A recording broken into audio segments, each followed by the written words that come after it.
All right, hello everyone, and peace of Christ to all of you. Today we have a very important topic. Please invite your friends. Before we start, if you don't mind, for those who did not download the video, it's called "The Most Dangerous Animals According to Islam." Please download it. The Muslims, they launch a big attack in this video and they flag it to YouTube. But thanks God, YouTube agree with us that this video have nothing wrong with it, and we have it back. So. Um, Download it because I'm not going to keep it in my page. Anything will make Islam look stupid. Islam fight it for sure. And actually, all my videos make Islam stupid. And stupidity is our problem. You see, if we go right now and we type the word Islam in YouTube, what do you see? I mean, 90% of the videos is false statements about Islam. What Islam really about women says about women, you know, TED program, very famous program, 1.6 millions, and they brought a Muslim women to speak about how amazing Islam, how Islam respect the women, when the fact Islam do not even consider the women as a human. So if you want to learn about Islam, you find a lot of liars, and sadly, not only Muslims, even those who they are ignorant. I don't want to call them liars, but they are lying. Yes, they speak based on ignorance. Like somebody will say to you, I mean, even those who they are against Islam, they say to you as an example that the Arab are from Ishmael. I don't know where they get this from, but this is something we hear in every church: copy paste, copy paste, copy paste, ignorant. So the problem is that ignorance is not only exists between Muslims, it exists between us. Somebody, he claimed to be a priest, yet he give you garbage, and nobody asked him, where do you get this from? They say to you there is a prophecy in the Bible about it. That's false. The prophecy is about Ishmael. Nowhere it says that Ishmael is going to be the father of the Arab. Secondly, one of the ignorant things we see always, Arab is not even an ethnic group. They are not a nation. Arab is a word coming from the word desert. Whoever live in the desert, they call him Arab. This is why if you go to Qatar, then you move to Emirat, then you move to Saudi Arabia, you will see they don't look the same. Look at someone from Yemen and someone from Eritrea and someone from Bahrain and someone from Qatar and someone from Saudi Arabia. They don't look the same. People of Qatar, they look the same as Pakistan, and that's very easy to understand because they are very close to Pakistan. They look exactly Pakistani. Their hair, their eyes, their skin, they look exactly like people from Pakistan, or let's say India. So Arab are not an ethnic group. And as you know, all of you, supposedly I'm an Arab. But if we go and I walk in the street, I don't find people look the same. Like, have you ever heard of a Japanese who look white and the other one who look Asian? It's impossible, right? Japanese is Japanese. So if you go in the Middle East and you walk between the Arab, you will see a guy, he have a darker skin, a guy he is a white skin, a guy he have a blonde hair, a guy he have a blue eyes, a guy he have a green eyes, a guy he have a brown, a guy he have a dark. So what is the Arab there? Who is the Arab exactly? So if you want to learn about Islam, don't learn something stupid. And if a priest he says to you that the Arab or Muhammad or even they say to you Islam, not only they go to Arab, they say Islam is from Ishmael. This is stupid. First of all, the Arab, even those who call them Arab today, they are a small, tiny in number, because there is many countries now they are joining under Arab, but they are not Arab. As an example, today, what is the name of Egypt? Jumhuriyatu Misr al-Arabiyya, the Republic of Masr, the Arab, or the Arab Republic of Masr. Masr, and this is the name of Egypt in Arabic. But what is Arab about Masr? Nothing. This is an African country. What about Morocco? What about Tunisia? What about, those are not Arab, and they are African, and they are Amazigh, most of them. and Berber. So even those who we can call them Arab is those who live in the desert, and they are little tiny nations, if we can call them a nation, like Saudi Arabia. Population is very small. Take the immigrant, take the foreign worker who live there, you will find that Saudi Arabia is nothing. Emirat is not even in the size of a town compared to USA or any country. Same as Qatar, same as Bahrain. Those are the Arab. The rest are not Arab. What Arab? Iraq is the land of the Babylon. Syria is a Syrian Aramaic, and even the Iraqi are Aramaic too. So where is the Arab? Who are the Arab? There is nothing is called Arab. It's a big fat lie. And there is nothing is called Arabic. Arabic is not even a language by itself. Arabic is a mix and collection of languages. Now today, as long as we are talking about the most important facts about Islam, you might hear from a Christian ministers, and here we want to be fair. I mean, stupidity can come from all direction. Christians who they are Catholic or Protestant or Orthodox, who claim to be ministers or priests, are the last one to teach you about Islam. I'm sure many of you heard a Protestant priest or a Catholic priest or even an Orthodox priest saying to you that Muslims are Abrahamic, which is a big fat lie. Or they say to you from Ishmael, as we said, which is a big fat lie. Or they say to you we worship the same God, which is a big fat lie. So when you go to a church, try to examine your minister, see how much idiot he is or how much knowledgeable, because it cannot be both. You know, either you are an idiot of the village or you are knowledgeable. Because a person who spent his life supposedly studying to be a priest, and then he do not know where is the Arab coming from, and he do not know if Muslims worshiping the same God as we do, and he do not know that they are Abrahamic or not, then he is an idiot. Correct? So don't take your knowledge from idiots. And it doesn't matter if they are wearing a uniform of a priest or a minister. Like James White, he says to you, and he is a Protestant supposedly, he said that whoever says Islam is, you know, like somebody asked him, do the Muslim worship the moon god? He says, how that can be? This is impossible. Why? Because the Quran says don't worship the moon. I mean, how stupid that answer is. If the Quran says don't worship the moon, that means don't worship the moon god. What the moon god have to do with the moon? Worshipping the moon god is not worshipping the moon. We have to understand what is the moon god. If we go in the Quran proves that Islam worship the moon god. If the Quran says don't worship the moon, don't worship the sun, does not change anything that Allah is nothing but the moon god. Why? Here we go.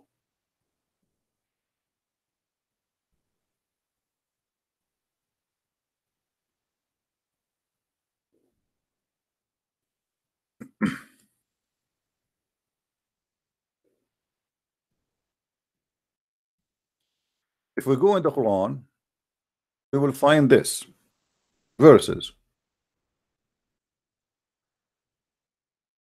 The Quran mention a 3 female deity, and I challenge anyone from those who say that Allah is not the moon god, not the moon, he is not the moon, he is the moon god, is not the moon god. What is the story about Allah and Al-Uzza? It's very simple. The moon god have sex with the sun god and they have a daughters. The moon god is the male, the sun god is the female. They had sex and they have 3 daughters. As simple as that. So if Allah is not the moon god, where the 3 daughters is coming from? The story. Are you guys getting the point? Let us say that those who say to us that the Allah, like James White, Allah is not the moon god. This is wrong. Okay, we'll let it go. Okay, so what about the Arab? Believe those who worship Allah before Muhammad, long before Muhammad. They are the one who built the Kaaba long before Muhammad is exist. Why in the world they believe in the story that the moon god did marry the sun god and they have daughters, Allat al-Uzza, and those are the daughters of Allah? You know what I mean? I mean, stupidity is amazing sometimes.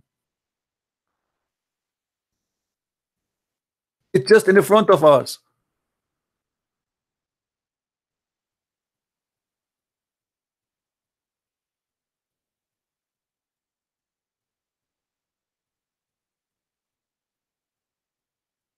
In chapter 16, verse number 57, it says the following. Let me get you the verse.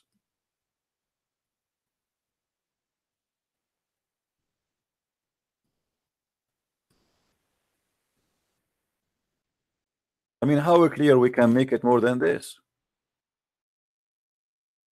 And sometimes, you know, if, like you feel like you wanna pull your hair up, like, you know, I cannot take it no more with the stupidity and the madness and the garbage which they try to feed to our children and our families. You go to the church supposedly, you think that you are going to listen to somebody he have a knowledge, but you go there, you see nothing but a donkey who is wearing a uniform, claiming to be a priest, taking the stage to teach you false information in order to deceive you, because this is all help the devil to convince you that Muhammad is Abrahamic. And as long as he's Abrahamic, so what the problem? And they assign to Allah. You see the translation here. Look at this good donkey. Always when he see the word Allah, he translate the word Allah as God. That's false. Allah is a name, not a word mean God.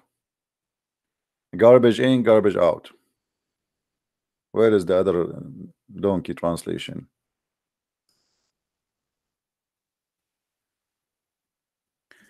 They assign daughters for Allah. Okay, who is the one who assigned daughters for Allah? The Arab. So what Muhammad he came with is simple. He adopted the same God, the moon God. But because he is under the influence, he's trying to make the Christians, the Jews, and the Sabian believe in him. So he have to merge religion together. So now we take Allah, the God of the Arab, and we take that he should not be a God who have daughters. And we like he let us say he did adjustment. But Allah himself as a person is the moon God. Are we following, people?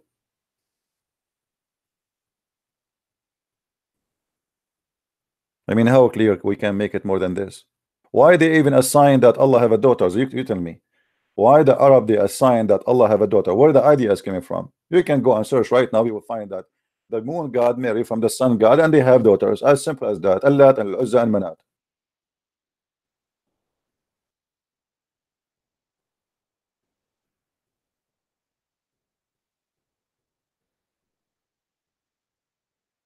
But sometime, because we are lazy and we like to copy, I mean, we trust somebody to be a person with knowledge, and whatever this person, because he have a uniform, he call himself a priest or bishop, you know, and that's it. Because he's a priest, he knows. Who says they knows? Many of them, they are doing a business. It's a good business. Wherever you go, people respect you. Wherever you go, you are welcome. They eat big meal in the funeral. They eat a big meal in the wedding. They are in the front of every place. I mean, everybody respect them. But this is not what the Christian, our church father, is about. The apostle of Jesus, they used to serve. They used to be humiliated. People don't really like welcome them. People throw rocks at them, and still they do their job. Those people are, most of them, they are fake. They are liars. The second you ask them a question which is serious, then right away you discover that they are liars, hypocrites. They give you speeches about Jesus. They give you. This is why Jesus said, "Not everyone says to me, Lord, Lord, will enter the kingdom of my Father."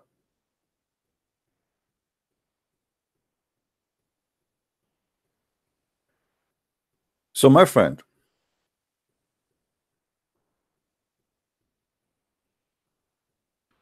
Don't make them fool you. And it doesn't matter who is the one is talking. He is a Christian minister or an Islamic minister. If we can call him minister, we call him in Arabic Sheikh. The one who don't say the truth, he is a liar. Call the liar by his name. He is a Christian, he is a Jew, he is a Hindu, he is a Muslim. It doesn't matter. The liar is a liar. And the Bible says, who is the father of all lies? You know the answer, right? It is the devil. Which means you can be a Christian by name, but in fact you are serving the devil. You can be a Jew by name, but in fact you are serving the devil. You can be whatever you can be, you know, whatever a name you give for you as a coat to wear to cover yourself. It's the same person. It's the devil. He have many uniforms. He come to the Muslims as a Muslim. He come to the Christian as a Christian. He come to the Hindu as a Hindu. He come to you in the way you like. What do you like? He is very flexible. And even Muhammad himself, he believed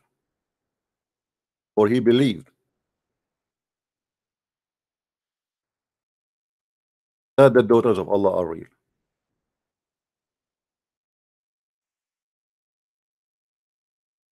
If you remember,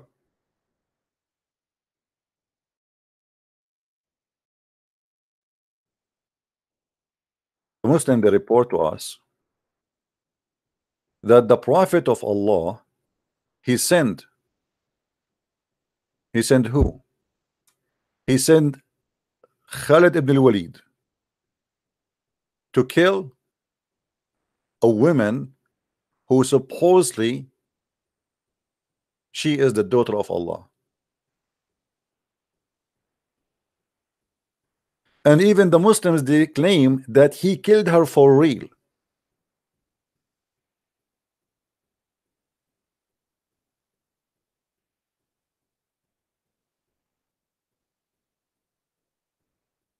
They killed her for real.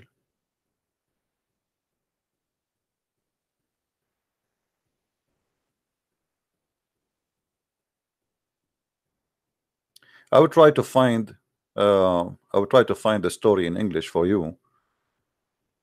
Let us see if we can find it in English.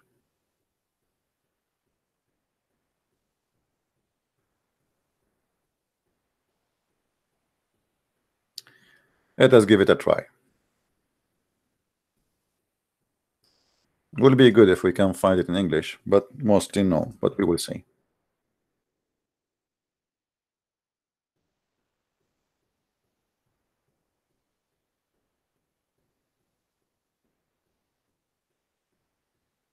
Yeah, I don't think we will find it in English, but in Arabic it's very easy to find it. If somebody know the story where Muhammad, he sent, actually I'm surprised we cannot find it here. I mean, we should find it, you know.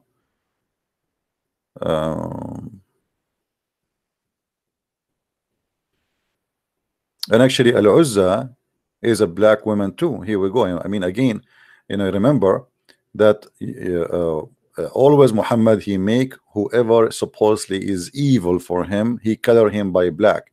So he sent Khalid bin Walid to kill the daughter of Allah, which is Al-Uzza, and she was a huge black woman, and he killed her supposedly. Let me show you some reference. If somebody can find the story in English, let me know, please. We can post it in the link so people they can read. This is the book of Sharh Sahih Muslim, which means the interpretation of Sahih Muslim. And this is the page 103, volume or chapter 22. We are showing the reference as you see here. Okay, in the bottom, in the down in the link. And then it says that Muhammad, he sent Khalid bin Walid in a mission. And what is the mission?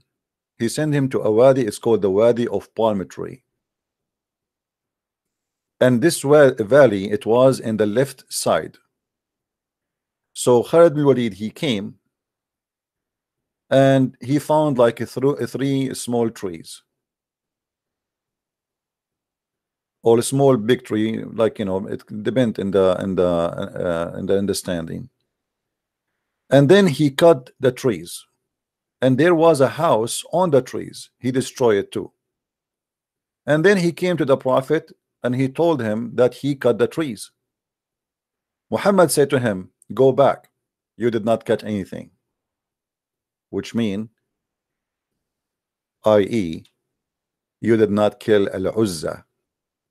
So Muhammad, he believed that Al-Uzza is a true person. You know what I mean? How, you know, how Muslims can explain to me such a thing? Why Muhammad is sending one of his warrior to kill something is not exist, unless it exists. You know what I mean? As long Muhammad, he insists that you should go back and you should kill Al-Uzza, then the Al-Uzza must be true person.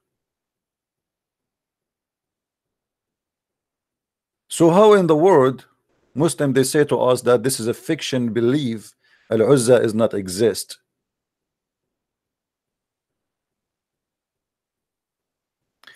And then here continue the story says, after he told him that I cut the trees, Muhammad, he said to him, you did not do anything yet, you did not cut it yet, which mean, i.e., you did not kill Al-Uzza. Who is the one is talking here is Muhammad. Then he sent back Khalid to finish the mission.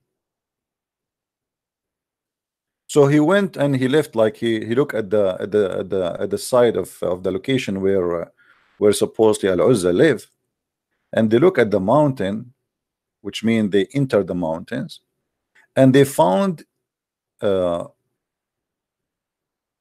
that in this mountain the news of the sky come to it.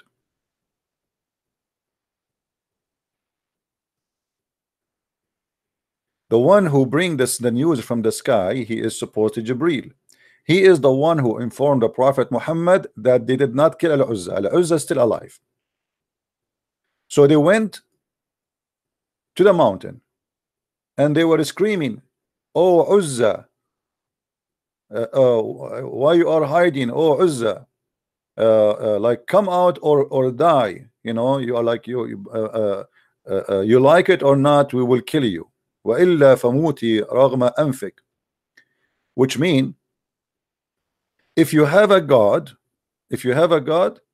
well, let him make him crazy. I don't know how stupid that statement is. I mean, if you have a God, make him crazy, which mean, I think they meaning that, okay, let your God come and be crazy on us, like punish us, do something. Or at least, by the way, here this is interpretation, this is not the story. The story doesn't say that. The story, they said that is when they arrived to the mountain, they said to the Uzza, hey Uzza, let your God come out, you know, etc. Blah blah blah blah. And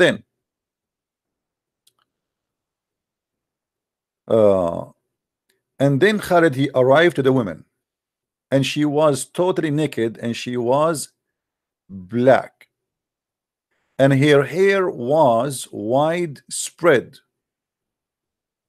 and her boobs are on her shoulders. Have you ever heard of a woman, she have a boobs in her shoulders? I mean, what is that? So obviously they are claiming that she is not a human, she is different. She have some features as a human, but in fact she is not a human,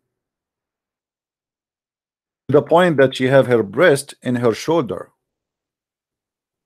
and for sure that cannot be a description for a human being, right? Now the ones who keep typing for me and texting me, I don't know what's wrong with people. All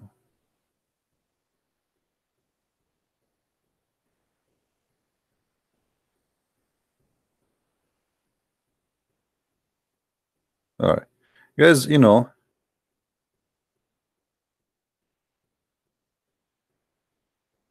just watch my videos And don't tell me to destroy this guy and that guy. All of them, they are idiot.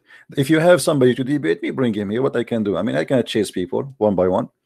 If you have somebody, he want to debate me, you tell him, okay, Christian Prince is here. Here we go. We are live. I mean, what I can do more? Can a Muslim even have the courage to have his Skype open for any call? They cannot.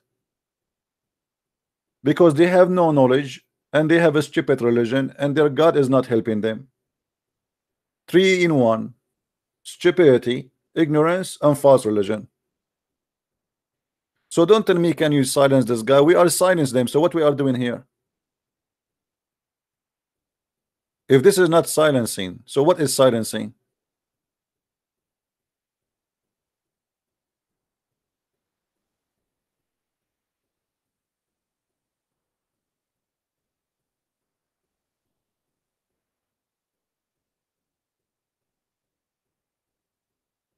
And then people, they send me a link. Okay, this is away from the topic. Can you, like, I mean, come on, guys. So focus. Don't send me any link for anyone, please. I am here to do what I need to do. If you have somebody to debate me, let him come. Don't tell me this guy he said, that guy he said. Let them say whatever they want. If they are brave enough, here we go. We are here.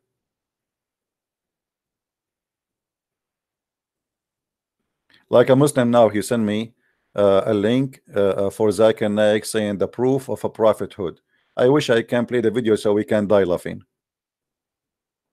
Muhammad, he have a proof of a prophethood. Here we go. It's in front of us. Muhammad, he claimed that Al-Uzza is a real daughter of Allah and she is a real person, which means that this woman, she was alive for centuries and thousands of years, because Al-Uzza is exist before Muhammad. Al-Uzza is exist all the hundreds and thousands of years before Muhammad. So now we are saying, by Muhammad saying that he sent Khalid and he killed the woman, her name is Al-Uzza, he just admitted that Al-Uzza is a real person.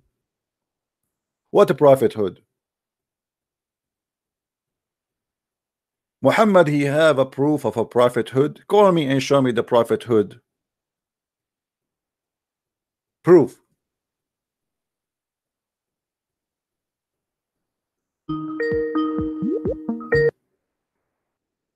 Yes, Abdul.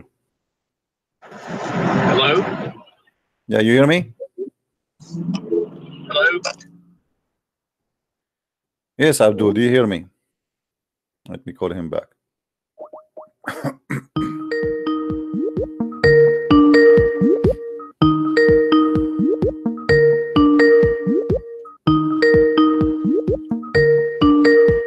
Answer, buddy. Okay, you call me back when you're ready. Muslims, they can serve their own propaganda. I don't blame them if they try to defend their religion. At the end of the day, they are Muslims and they believe that Muhammad is an amazing person. This is what they've been taught. This is what they learned. But we cannot say, okay, answer this guy, because simply I am here answering all guys. If everybody do fart, you sent him to me saying answer him. You know, if you want to do something good, send me the guy who farted the fart. Let him come here with his smell, and you will see how we will make him ashamed of what he said. But we cannot chase people says this guy he said and this guy he said. You know, I mean, sometimes I have to do it because the Christians don't do a good job in a debate or something like that. Yes, Abdul. Yes, how you doing, man? I'm fine. How about you? My Sheikh, he had one question from you. He said that, are you willing to know the truth, or are you just trying to make fun of Quran and Hadith? My friend, your Sheikh, he called me and you are a witness. He could not answer one question of my questions. I'm not making fun. Your Sheikh, he know nothing, and you know it. And now if your Sheikh is there, let him talk to me.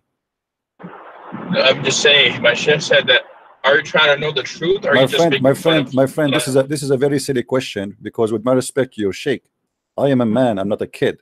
So, and where he was when I asked him the questions, and why he did not tell me the truth. I mean, is it really amazing that you are now going to give me a speech saying that your sheikh said to me, to you, do you want to make fun or you want to know the truth? I asked him a questions, he could not answer, he did not give me the truth. So what was preventing him for an hour and a half debating me from giving me the truth? Why he was saying to me, oh, you have many questions, you have many questions, oh, you have many questions, I will call you back, we will be back to you. He did not give me any answer. So now you are giving me a speech about my sheikh. Your sheikh is, you know, and you said he have many, and he told me he will send many students of his student to listen to me, right? Okay, well, if he himself he cannot teach you about how to answer a Christian prince, shouldn't he answer a Christian prince? What happened to your sheikh? What happened to him? Why he not calling me?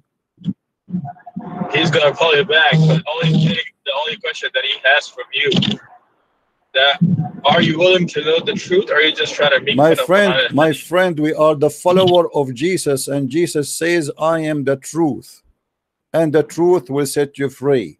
We are not playing games here. So your Christianity is the Christianity of Saint Paul. You can say whatever you want. This is based on your ignorance, not based in fact. Based on your ignorance, and let your sheikh says that to me, and you will see what will happen to him. Let him dare to mention the name Paul to me. No, your Christianity is Christianity of Saint Paul. If you my friend, I don't like stupid talk. My friend, okay. Why your sheikh don't call me right now and let us talk about Paul, and you will see that your sheikh will be ashamed for mentioning the name Paul forever. You're the follower of Saint. You're the Christianity followers. Okay, of Saint you see, Paul. you are repeating the same thing. You see, first of all, you admitted that your sheikh could not answer me. You admitted that you Muslims have no answer, and yet you are talking about Paul. What do you know about Paul? You know nothing about. Okay, what if I show you? What if I show you Paul? What if I show you? Hold on. What if I show you Paul in Islamic books? What you will do? That Paul is a messenger of Allah according to Islam. What do you do? Are you going to open the camera and do the monkey dance for us? Saint Paul. Yes, Saint Paul. If I show you that according to the Muslims that he is a messenger of Allah and he is a messenger of Jesus, what you will do? Are you willing to open the camera and do the monkey dance for us? And this is all from Islamic books, zero Christian books. No, you gotta do your homework, bro. No, you are the one who have no homework, and you are the one who is a kid who do not know what he's talking about. The same as your sheikh. Your sheikh is not a sheikh. Your sheikh is just doing a job, collecting money, have a salary. Yet when we ask him a question, he have no idea what we are talking about. Bingo. And what he say to me? Oh, you have many questions. Oh, okay, brother, you have many questions. We will answer you later. Okay, you have many questions. Yeah. This is a good question. But he could answer any question. No. And you are doing the same now. So you send me a link of Zakir Naik for video. Says the proof of the prophethood of Muhammad. Can you tell me about this link, please? You didn't watch it? No, I will not watch because we cannot play it. They will claim copyright over it. Tell me what it says. You should have watched it. My friend, tell me, did you watch it? Did you watch it yourself? Did you watch it yourself? Did you watch it yourself? Tell me what Zakir Naik he said. What is the prophethood, the proof of Muhammad? Is that because he have a penis, have the power of 14 men? What is the proof of prophethood of Muhammad? Is that because he said the moon is split and the moon never split? Is that because he have sex with a 6-year-old girl? He said the Christians are the follower of Saint Paul, not of Jesus. Muhammad, he said that. Muhammad, he said that. This is additional sign of the stupidity of Islam, because your prophet never mentioned Paul. Hold on, why your prophet never mentioned Paul, but you Muslims keep throwing rocks at Paul? Are you saying to me that your prophet you do not know? Sorry, I didn't hear you. What did you say? Why your prophet never mentioned the name of Paul in a bad language? Why he did not say Paul is the problem? Why Muhammad never say something wrong about him, but you Muslims, you keep talking, attacking Paul? No, you didn't do your homework, bro. You gotta go back and okay, Abdul, let your sheikh call me. Let your sheikh call me. I have no time for kids. Take care. Homework. Go to the home of Allah, which is a Kaaba, have a black stone and kiss it. Homework. If you know what homework mean, you should not pray in the direction of a rock. Homework. Have you ever heard of a God? He have a house, and this house have a holy stones, and those stones, they have eyes and ears, and they have mouth, and they are going to talk. And they used to be white, and they turn black because of sin. And then with a prophet, he kissed the stone, so we kiss it. There's a website, it's called Convert to Islam. I chatted with them. I said, I have a question, please.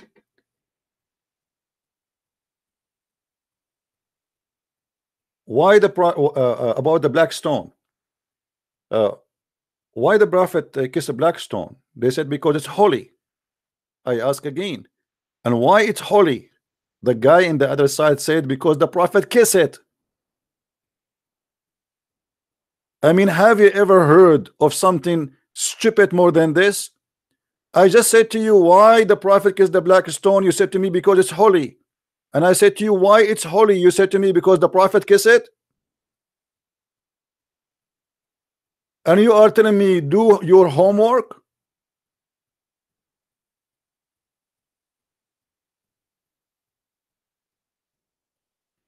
And you know, just because you mentioned this guy, your Sheikh, let everybody laugh. Guys, do you want to laugh about the Sheikh? Shall we play some of the Sheikh debate with me? And you will see how shaky he was. What Sheikh? I never debated a Sheikh. He can ever answer me anything. Never. Never before, never in the future. And actually debating sheikhs is a lot easier than debating someone like this kid, because kids, they can say whatever they want. They can, you know, it's like it's hard to debate them because they are kids.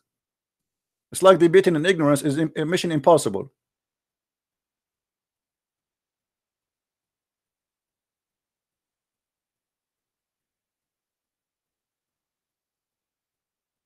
Let us see what happened in this debate.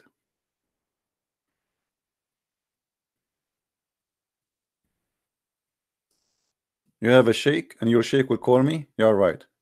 I don't think he will ever do it. Assalamu alaikum. Assalamu alaikum. Even Assalamu alaikum is a theft, is not Islamic. This is something Muhammad he stole from the Jews.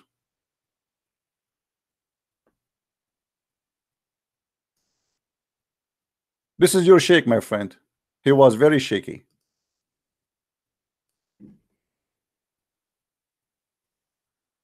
Do we have any Abdul?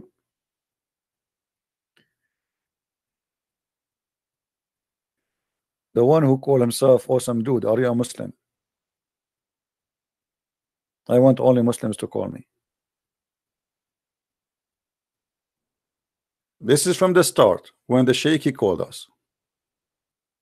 Listen and laugh. Do we have any Muslim?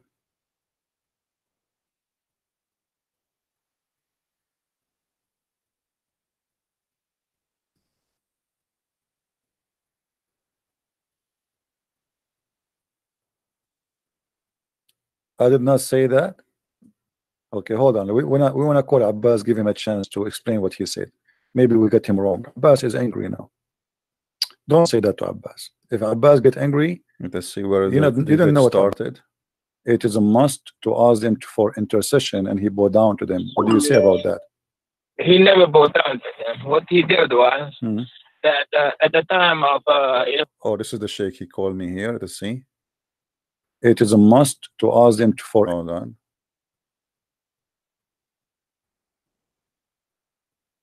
You did not say that.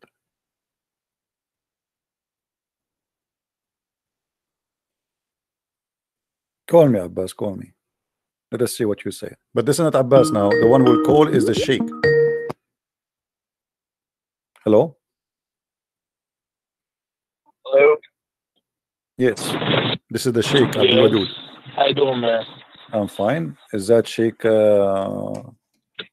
Sheikh Abdul Wadood. Welcome, Sheikh Abdul Wadood. How are you doing, my friend? I'm good. How are you, man? I'm all right. Everything good? I'm very good. So I've been told by one of your students you want to call me and explain to me something about the Quran, if you don't mind. Yeah, I want to explain it. All right, that's wonderful. So what about the Prophet Muhammad? He recited that the three daughters of Allah, it is a must to ask them for intercession, and he bowed down to them. What do you say about that?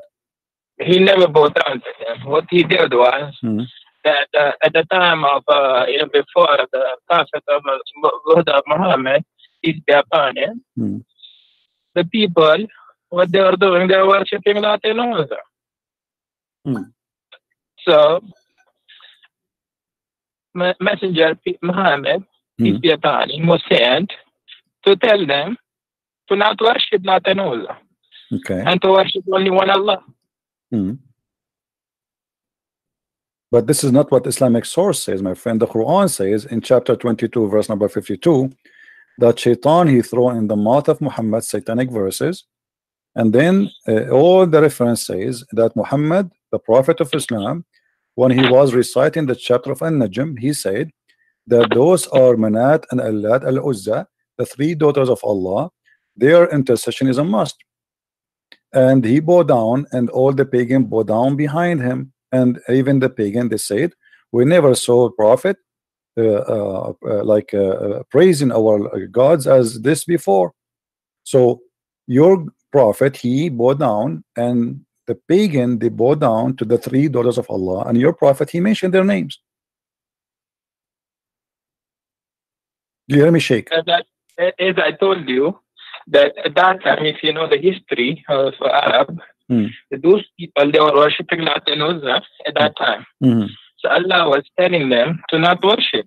Yeah, I know that, but why Muhammad he bowed down with them? You see, I have a story written by you Muslims, not by me.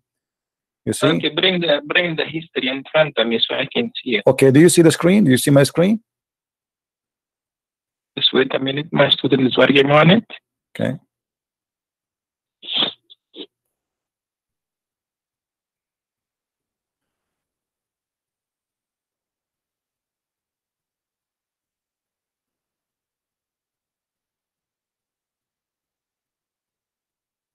Okay, this is Asab Nuzul by Al-Wahidi. Do you speak Arabic, Sheikh? Yeah, I do. Yeah, let's see. What... Okay. Yeah.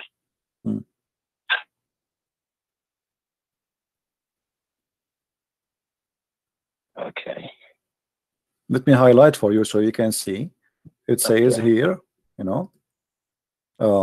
So when the messenger he was reciting, he revealed to Muhammad to him Surah An-Najm by the star when it saith, Surah chapter 53, the messenger of Allah bless him and give him peace recited it, but when he reached have ye thought upon the Allat and Al-Uzza and Manat, the third, the other, chapter 53 verse number 19 to 20, the devil put in his tongue that he had secretly wished and hoped for, and said, these are the mighty grants, the Garanik, and their intercession is to be hoped.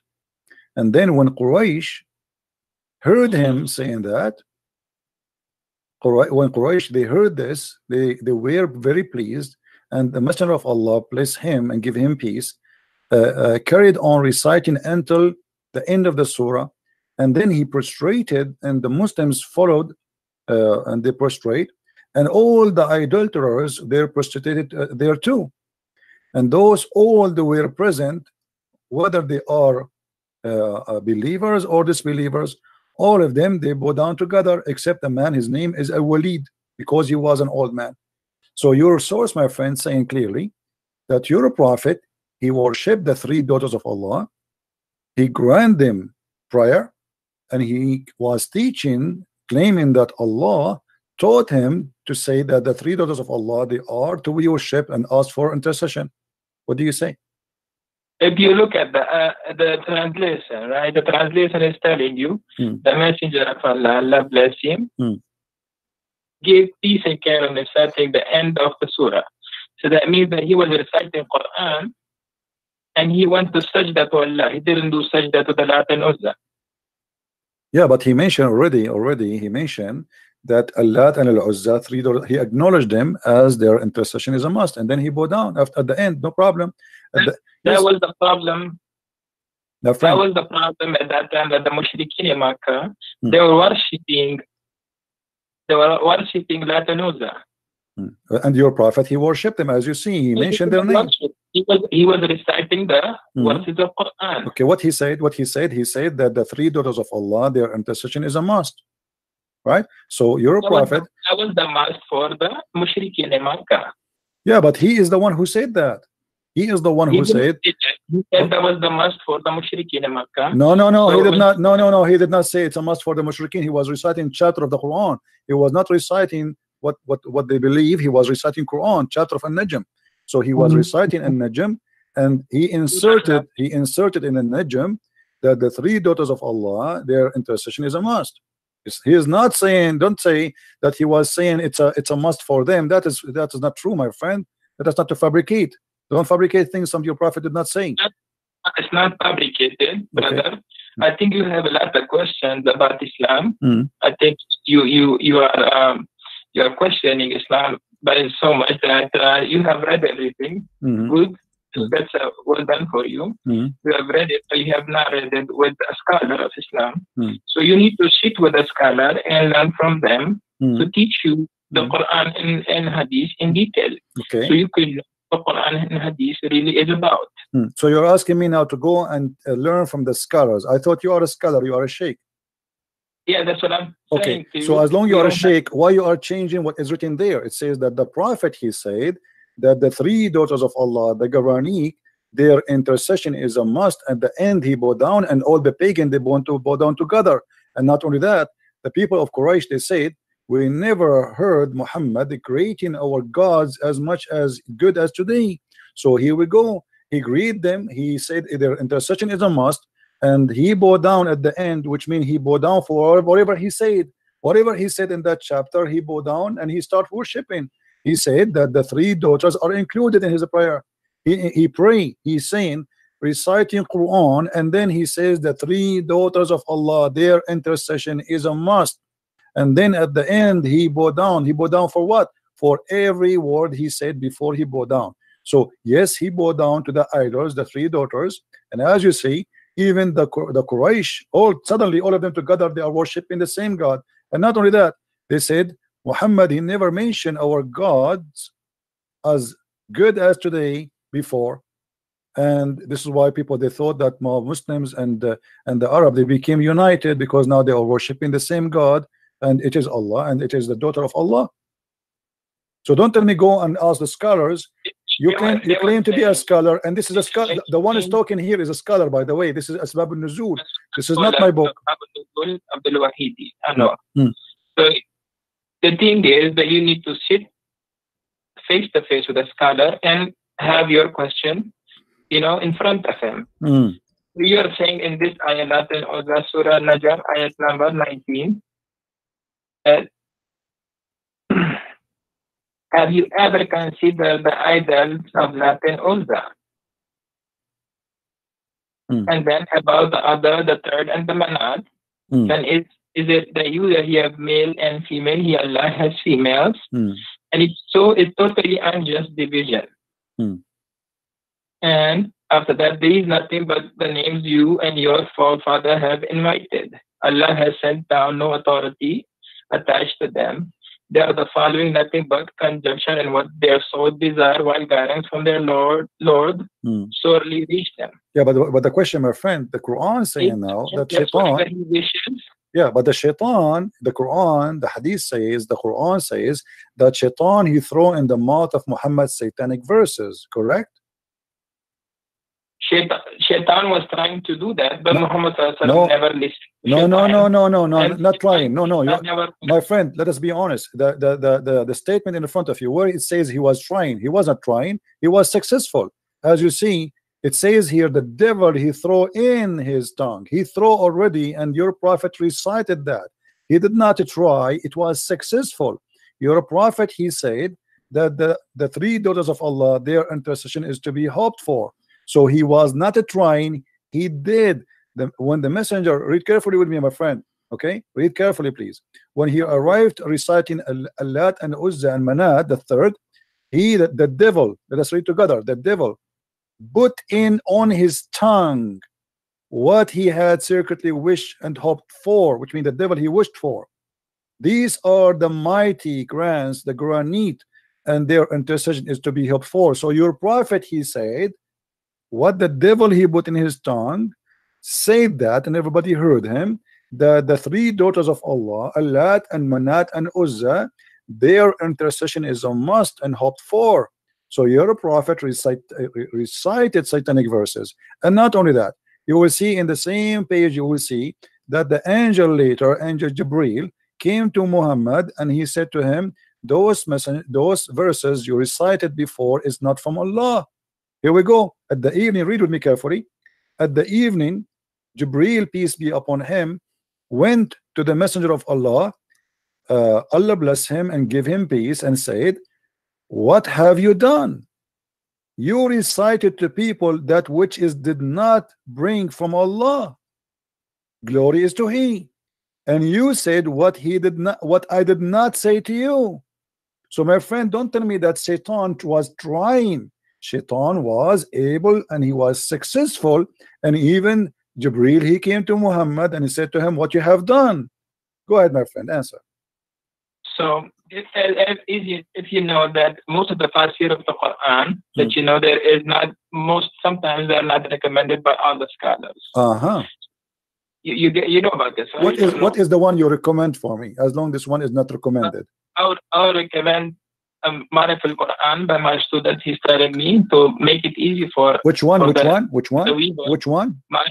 And by Mufti Muhammad Sheikh. This is a new. Are you Ahmadiyya or something? This is a new. Those are real scholars. Who are those scholars? Those are not scholars. I never heard of them. So you are saying to me, Imam like Al-Wahidi, At-Tabari, the real Imams are not considered by you, but a guy who just born yesterday, he made a book, and this is the one who will explain the Quran to us.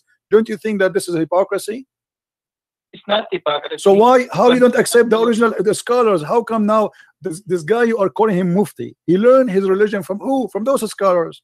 So how now he can explain the Quran better than them? Better than them. Why? How he is what? He is so good. So now what we will do with this? Are you saying that this guy what can you read for me what this guy he said about this verse? Okay, go ahead. What your scholar he said? He's saying that we did not send any messenger. Allah says, you are not our prophet. He faced a situation that when he recited the revelation, the satanic cast doubts about what he recited. The satanic people, or those people who are worshipping Lat and Uzza. Okay? So Allah nullifies what the Satan cast. Then Allah makes his verses firm. Allah is all-knowing and all-wise. This is interpretation now? He did not. This is the interpretation. He did not give interpretation. He's just quoting the verse again. I mean, this is funny. How this can be interpretation? He's just my friend. Okay, I will go with this funny interpretation because he did not give interpretation. He did not give interpretation. Secondly, you just admitted that Shaitan he cast in the mouth of Muhammad, and Allah will delete it. What Allah deleted from mouth of Muhammad? What Allah deleted? He did not send any messenger before you know a prophet. It doesn't matter. It doesn't matter. This case here is about Muhammad. My friend, no problem. No problem. My friend, each time I talk to you, you start reading from zero. It look like we have a machine talking to us. My friend, I'm asking you friendly, please, friendly. The verse saying, and you quote for me, and I heard you that he said that Shaitan cast. Okay, Shaitan cast what exactly? Can you quote for us what he cast in the mouth of Muhammad? The Satan cast doubts about what he recited. What he recited? Can you tell me? They were doubting Muhammad sallallahu alaihi wasallam. This is not the question, my friend. This is not the question. You just said Shaitan he cast in the mouth of Muhammad. The question is what he cast in the mouth of Muhammad. Can you tell me the words? About what he recited? Yes, about what he cast. What the Shaitan cast. Allah will take it off, correct? Okay, but what he cast. What the Shaitan said to Muhammad. As you said in Surah Al-Najm that Lat and Uzza was the people of Quraysh. They were worshipping Lat and Uzza at that time. This is not the question. This is not the question. My friend, I don't know what's wrong with Muslims. The second we ask them a question, they go in panic mode. I'm asking you friendly. What the Satan told Muhammad when he was speaking? What Satan made Muhammad? What he threw in his tongue? What is the sentence? Can you quote the sentence for us? So the Satan, they put nothing in the mouth of Muhammad. They were in the mouth of Muhammad. They were trying to put something of Latin Uzza. Where you are getting this from? I mean, what do you mean trying? It says there that even the Quran says Shaitan cast, Allah will take it off. Not a trying. Who trying? It is Shaitan he cast in the mouth of Muhammad. Muhammad is from the satanic people, or he is a prophet? He is a prophet supposedly. So the Quran confirmed that Allah cast in his mouth. Why you are changing the words? I'm asking you, my friend. I'm asking you. First of all, when you say to me, you hear me? You hear me? When you say to me that they are trying, you are corrupting the Quran. The Quran says it clearly that Allah will take what Shaitan cast in the Quran, not in the book of the pagan. The pagan is not, they are not following Allah anyway. They don't have a book. Come on. The verse says clearly, whatever Shaitan he cast, Allah will take it off. Take it off from where? From the Quran, not from the book of the pagan. The book of the pagan. You don't have a book. Okay, so that the Quran, my friend, do you have first the concept of God? Can you explain the concept of God to us? The concept of God? Which one? In Islam? No, the concept of God of Christians. Well, you want to change the topic? We'll go because the thing is, at first you don't know what to follow and what not to follow. Really? And you are the one who knows what to follow, what not to follow? Yeah. Okay. If you know how to follow and what to follow, why your prophet he kisses stone? For me, my God, he said, you asked me about the concept of God. It says, don't make images what is in heaven or in the sky, and not to worship anything except God. How Muhammad he kissed a black stone? Is that a concept of God to kiss a stone and to believe that it's a holy stone? Is that a prophet of God who says to him that I am going to protect you and you are masoom? And then we see that Muhammad receiving satanic verses. Is that the concept of God to say that God is one, and then you say shahada, which is contained the name of Muhammad and the name of Allah? How that can be one but yet two on the same line, associating the knowledge of God and the knowledge of Muhammad? You say Muslims, you say Allah and his prophet knows best. You associating the knowledge of God with the knowledge of a man. How you say that God is one but the knowledge of Muhammad is equal to Allah knowledge? How you say that God is one but Allah he wrote the name of Muhammad in his throne? How you say that the name of God and you say Allah is one God, but then you say to me that Allah he says if I want to take a partner I will take it from our kind? How Allah is going to take a partner from his kind? Can you answer me? Okay, now the mic is mine, right? Go ahead. Okay, so at first you said the black stone. The black stone is, as if you know that there was a fight at the time of Quraysh, where Prophet peace be upon him, he took all the leaders of the Quraysh and took the stone towards the Kaaba and placed it there, and people will go around the Kaaba, make tawaf of the Kaaba and kiss it. Okay. Right? Okay. So your prophet is following the pagan, you mean? He's just kissing it the same as the pagan before him? So if you know that Prophet Muhammad, peace be upon him, he became prophet at the age of 40. Okay. He was a Nabi before from his birth, but he became a Rasul at the time of age of 40. Okay. When he would go around the Kaaba, he would kiss the stone because this stone came straight from Jannah. As if you know that this stone was whiter than the milk, and because people kissing it, it became black. And because most of the Muslims nowadays they kiss it for the love of Rasulullah sallallahu alaihi wasallam. Okay. Can I make a comment, please? Can I make a comment? Okay. Can I make a comment? Yes. Okay. So you just said to me that you Muslims you kiss it because the Prophet kiss it. But why the Prophet kiss it? Okay. So our Prophet, peace be upon him, he kissed it because it was made by Allah in Jannah. Okay, but you just said to me, my friend, hold on. But you just said to me, we kiss it just because the Prophet kissed it, which means you are saying we don't kiss it because Allah he made it. We kiss it just because the Prophet kissed it. Everybody heard you, and that is a contradiction. Because if you are just kissing it because Muhammad kissed it, not because of anything else. Ayah of the Quran, Ati'u Allah wa Ati'u Rasul. Okay, no, it doesn't say actually Ati'u Allah wa Ati'u Rasul only. It says Ati'u Rasul wa Ati'u Allah, which means obey Muhammad first and then you obey Allah, correct? Okay. So how? So if you know the ayah. Yes. So how you say Muhammad is a prophet when the Quran says you have to obey Muhammad first before you obey Allah?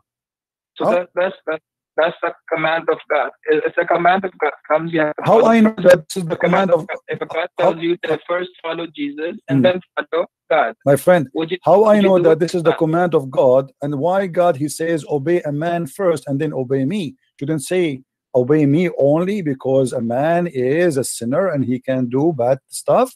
Is Muhammad God? He don't do any mistakes. How you say to you, how he say to you, obey Muhammad and then obey Allah? And why Muhammad first and then Allah second? How Allah can become second before? If you know that all the messengers of God, they are all masum, they don't have any sin, they are sinless. That's not true, my friend. Isn't it the Quran says that Allah he forgave Muhammad for the past sin and the coming sin? So are you saying to me Allah he did lie in the Quran? Listen first. You wanna listen to me, or you wanna keep on, because you I'm listening, my friend, but you are making a contradiction. I have to make a point before you change your mind, because it says in chapter 48 verse number 2, may Allah forgive to you your sin in the past and your sin in the coming time.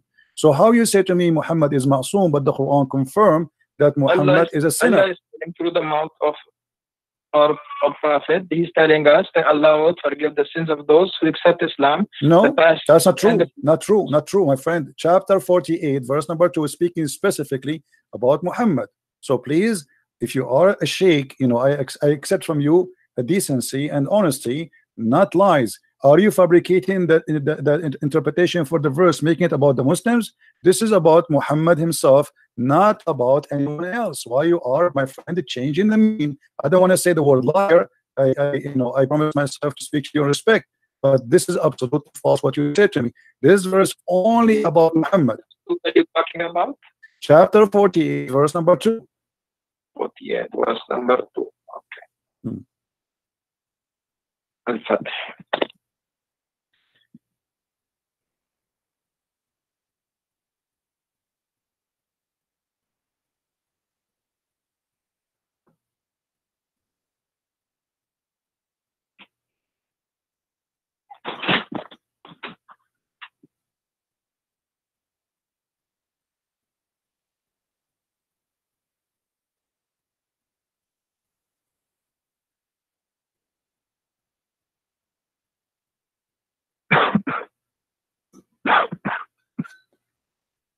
Take it easy, my friend. Drink some water, please.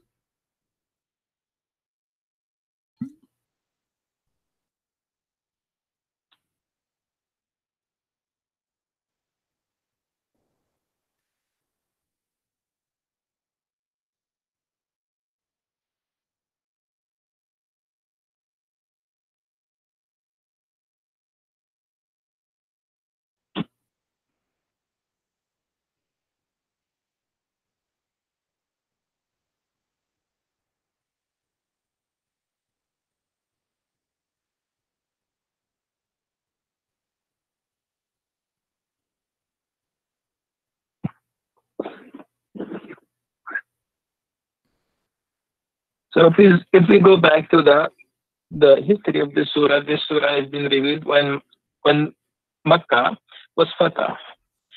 When Muhammad he came back to Makkah and he forgave all the people of Makkah, all the people who did all the bad things to Muhammad, peace be upon him, at that time. Yeah, but this is about your prophet. The Quran confirmed that he is a sinner. So don't tell me that this is about the believers, not about Muhammad.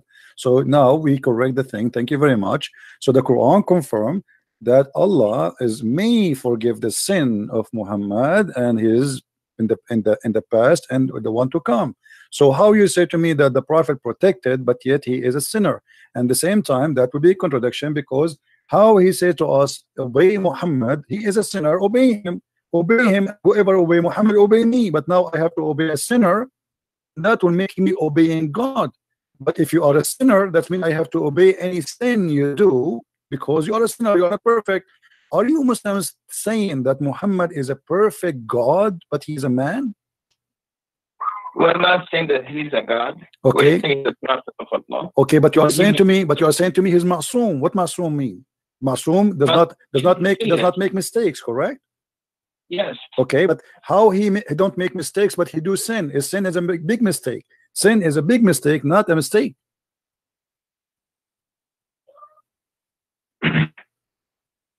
as we know that prophets, peace be upon them, as you know that when the Quran used to come on them, the Wahy, they used to go into a state. Sometimes the Wahy will come to them at the time when they will be on a horse, sometime in the journey, sometime in any time they could come to them from Allah. Sometimes if there was a problem. So if you really look into the Quran, and you have so many questions, I know that you anytime if I speak, you will keep on asking and asking and asking questions. We are not asking questions. We are having a dialogue in the topic, my friend.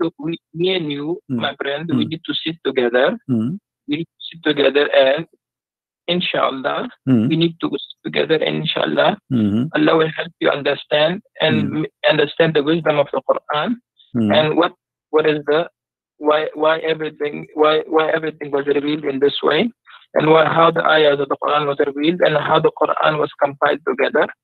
And inshallah, you will have a better understanding. So my friend, inshallah, you will not answer me. Inshallah, you have no answer. Inshallah, you are telling me I cannot answer you. Yeah, then answer me, my friend. Then answer me. Why you are giving me this speech about inshallah, inshallah? I have a question for you, and you are trying to avoid it. Inshallah, you will not answer me. Inshallah, we will sit together. You know, my friend, we will not sit together ever. I mean, I don't know where you live. I don't know who you are. So what do you mean, inshallah, we'll sit together? I want an answer. How you say to me that the Prophet is Masoom, protected? Do you live in New York? No, I don't live in New York. I live far away. No. But anyway, we do not need to sit together. Here we go. We are talking. Everybody can hear us nice and clear. So the Quran confirmed that Muhammad is a big time sinner. So how the Quran says to us, if you obey Muhammad, you obey me. But Muhammad is a sinner. How I can obey God by obeying a sinner? It's like, imagine I am going to obey a guy. You just told me he is a sinner. And the Muslims, sorry to say, they lie to us. They say Muhammad is protected by God. He don't do sin. But as you see, the Quran in many verses, by the way, this is one of them, confirm that Muhammad is a big time sinner. And not only that, what kind of God? He gave a permission and license for sin to Muhammad. He said to him, I forgive your past and your coming sin. What is that? Since when God he gave a license for sin? Why Muhammad he can sin as much he has, even sin for the future he will forgive it? What does that mean? So if you believe in God, right?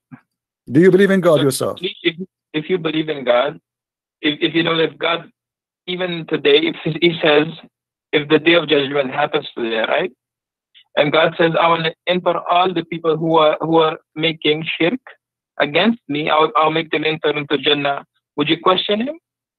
It's not about the question. I question why not. I mean, I question if something doesn't make sense. If there's a isn't it the Quran said, my friend? Isn't it the Quran says why they cannot understand the Quran? If this book is not from God, you will find a lot of contradiction. So Allah, He told you that if you know, this is how you know that this book is from God or not. So He said, yes, question me in this case. I know in chapter 5 verse 101 it says ask not questions, but here Muhammad is trying to silence anyone who asks me question.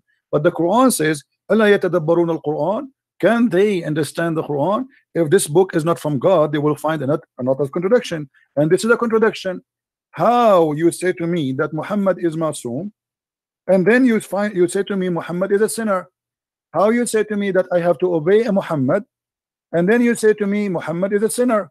Who you say to me if you obey Muhammad you obey God, but you say to me that Muhammad is a big time sinner to the point may Allah forgive your sin is not even guaranteed. In chapter 4 verse number 82 it says, why they will not then bound the Quran? If it had been from other than Allah, they would have found in therein much a lot of contradiction. So the Quran is giving me the way to discover is book from God or not. So, and the same method I use it in the Quran, it's proven to me Quran cannot be from God. Okay, brother, you have really good questions, and inshallah we will answer all those questions for you. All right, my friend. Okay, so as you know that why was Adam and Eve? Why were they taken out of? Why were they taken out of Jannah? Why? You know why did the devil became the cursed one? Do Okay, you know why did the devil became the cursed one? No, my friend. Why Adam and Eve was taken from heaven according to Islam? So according to Islam, why Adam and Eve they were taken out of Jannah? Because the waswasa, a shaitan, the waswas of shaitan happened to Eve, and because when the waswas of shaitan happened to Eve, Eve told his husband Adam that let's go and eat from that tree. When that tree was forbidden for them to eat, when they ate from that tree, what happened? They became naked and they were sent towards the face of this earth where they had to live. Until now, we are from the lineage of Adam and Eve. But this is, my friend, this is a contradiction for what your prophet said. Your prophet said that Adam, he commits sin because Allah, he wrote for him his destiny to commit sin, and Adam, he have no choice. Destiny, yes, that was his destiny. So okay, so how Allah, why Allah, if this is his destiny, how Allah is going, how you just blame the shaitan that he is the one who did whisper in Adam, but the fact it was destiny written by Allah. So the whole scenario written by Allah. Allah, he ordered shaitan to whisper. Allah, he ordered Adam to obey. Allah, he ordered Adam to sin, and then Allah, he punished Adam to sin. So how we can blame shaitan for that? If Allah is the one is behind this conspiracy, and he is the one who did that to Adam, Adam is a victim. So if you know the history of shaitan, when Adam was created, and the shaitan, when Allah told him to prostrate to Adam, what did shaitan say? Well, first of all, why Allah want to say to shaitan to protest? He did not even order him to protest. No, my friend, my friend. In front of everybody, with my respect, in a friendly way, I challenge you to show me where Allah he ordered shaitan to prostrate to Adam. If you show me that, I will shave my 20-foot mustache. Okay. Go ahead. Wait a minute.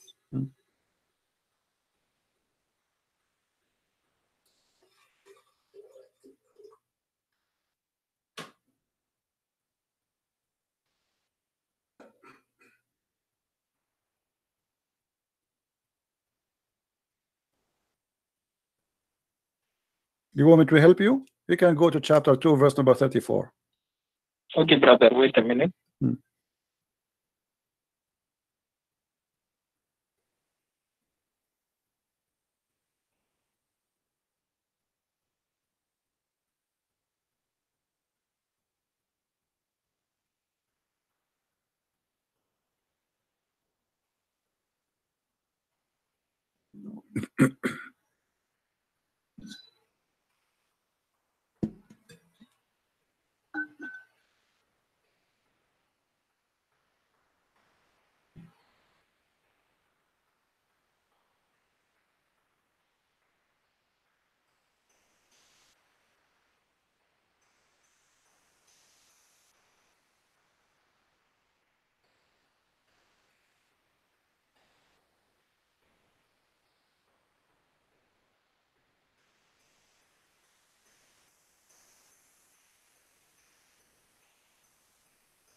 Do you feel like calling a friend or somebody?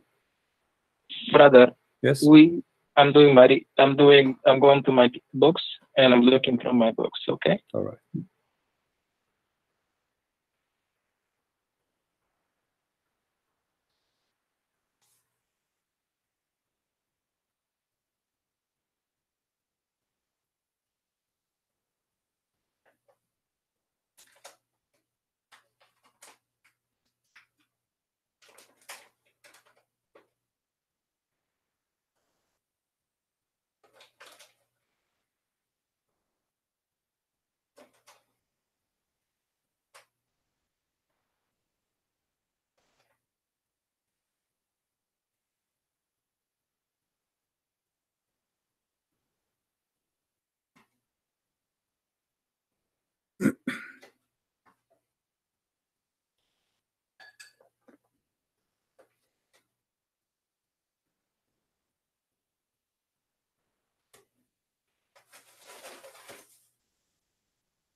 I would like you, by the way, to read my books in case you like to educate yourself. You can get them from Amazon.com. Yeah, brother, I will read your books too. Yeah, you can search in Amazon for Christian Prince, and you can find my books. You have all your questions in your book. Oh, I have answers for the questions, not only questions. I answer the questions in my books. Yeah, sure. Go ahead and read them. Okay. Okay, brother. So as you see, there's nowhere it says that Allah He ordered Surah Shaitan number- to bow down. No, nowhere it says order. He did not order Shaitan to bow down. This is a mistake. Surah Al-Hijr Surah what? 15, ayah number. Surah 15. Okay, verse number 31. Yeah. Okay, but he did not say. He did not say he ordered Shaitan. It says he ordered the angels. This is a mistake. This is a mistake in the. This is a mistake in the Quran. The Quran is making a mistake, a very, very bad mistake. Because if Allah He ordered the angels to prostrate, why He accepting Shaitan to bow down? So if you know at that time, Shaitan was one of the person amongst the jinn. He was amongst the jinn that he was accepting all the messengers and he was listening to them. No, my friend. When I say I order all the cats to say meow, why I'm expecting the dog to say meow too? He is not a cat. The Quran is so clear. It says Allah He ordered all the angels to prostrate, but Iblis he did not. But Iblis is not an angel. You see, for the Christian, they believe that Shaitan is a foreign angel. You Muslim don't believe in that. You believe he's a genie, correct? So Allah He ordered the angels. Why He is expecting Shaitan to bow down? This is not even right. If I say all, my friend, Shaitan was there with the so angels. So what? So it doesn't matter, my friend. Amongst the angel jinn. Okay, let's say he was there. But if I am saying all angels bow down, why I am upset from someone he is not an angel for not bowing down? That doesn't make sense. If I say all girls go out, let's say today, okay, you have two friends. Let's say two friends, right? And both of them they're really close to you. Okay, one is Abdul and one is Abdullah. Abdul and Abdullah, good names. Okay, good names, right? So if you have two names, Abdul and Abdullah, if you tell Abdul, you know, both of them are really close to you, both of them you call them Abduls. Okay, because they're so close to you, you just call them Abdul. Okay, you tell Abdul, come over here. If one comes and another doesn't come, how you feel? But my friend, you forgot that Shaitan is not a Abdul and angels are not a Abdul. They are two kinds of creatures. They are not both a human. The both are no. Listen, they are said you will shave your mustache if I tell you that Shaitan did not make sajda. No, I know. I said to you, if you can show me where Allah He ordered the Shaitan to bow down, where He ordered him. He never ordered Shaitan. He ordered the angels. So read ayah number 28 from 28, and remember when your Lord said to the angel that I'm going to create a human being from a sound-giving clay made of decaying mud. Then, and when I form him perfect and blow in him of my spirit, you fall down before him prostrating. Okay. So the angels prostrated all together. Yeah. But why he's upset? Iblis was there, but he didn't prostrate. Because if you have all the people standing there, you tell them to bow down, and there's one person who's not. My friend, if I say everybody bow down, then that will make sense. But he did not say everybody bow down. He says, وَإِذَا قَالَ رَبُّكَ لِلْمَلَائِكَةِ إِنِّي خَالِقٌ بَشَرٌ مِنْ صَلْصَالٍ مِنْ حَمَإٍ مَسْنُونٍ.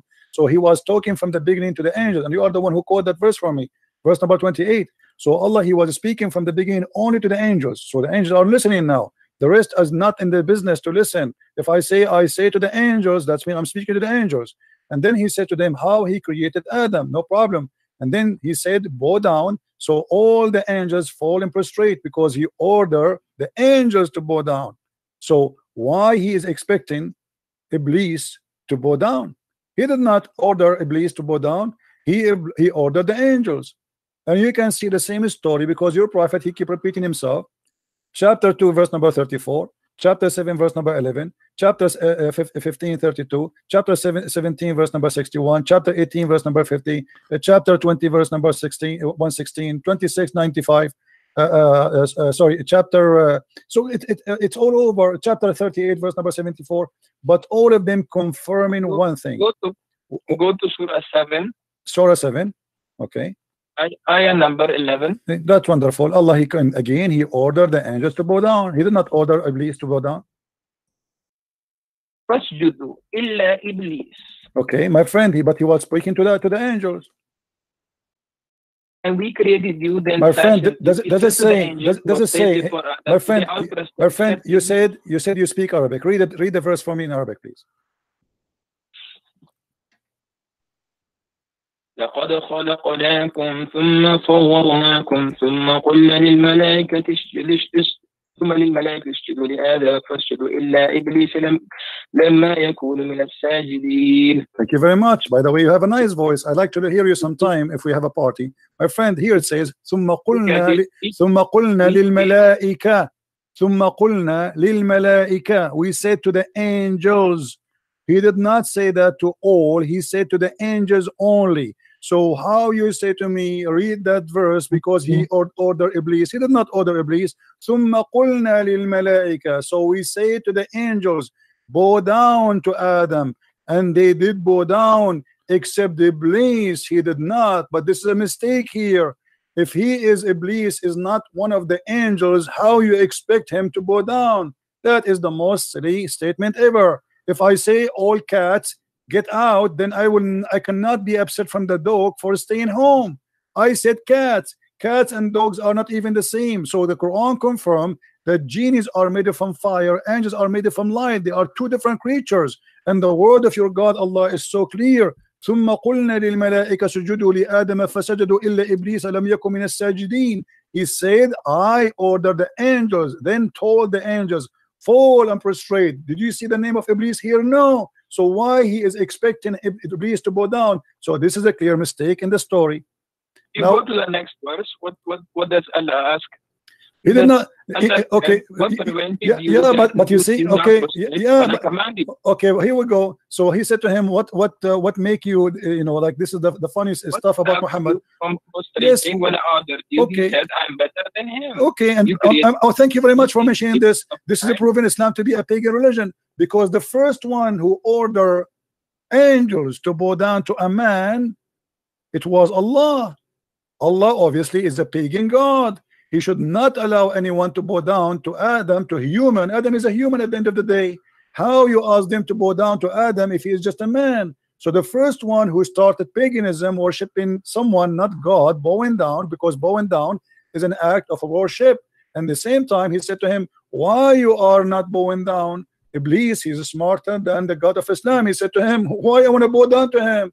What I did. If you read the story, my friend, and you're supposed to, I'm assuming you are a sheikh, it was the angels who accused Allah, saying to him, are you going to create someone he would do mischievement? So Shaitan, the poor Shaitan, he did not even open his mouth. He did not say he would do mischievement. He was not involved in the story. So Allah, he said to the angels, okay, I'm going to get you busted.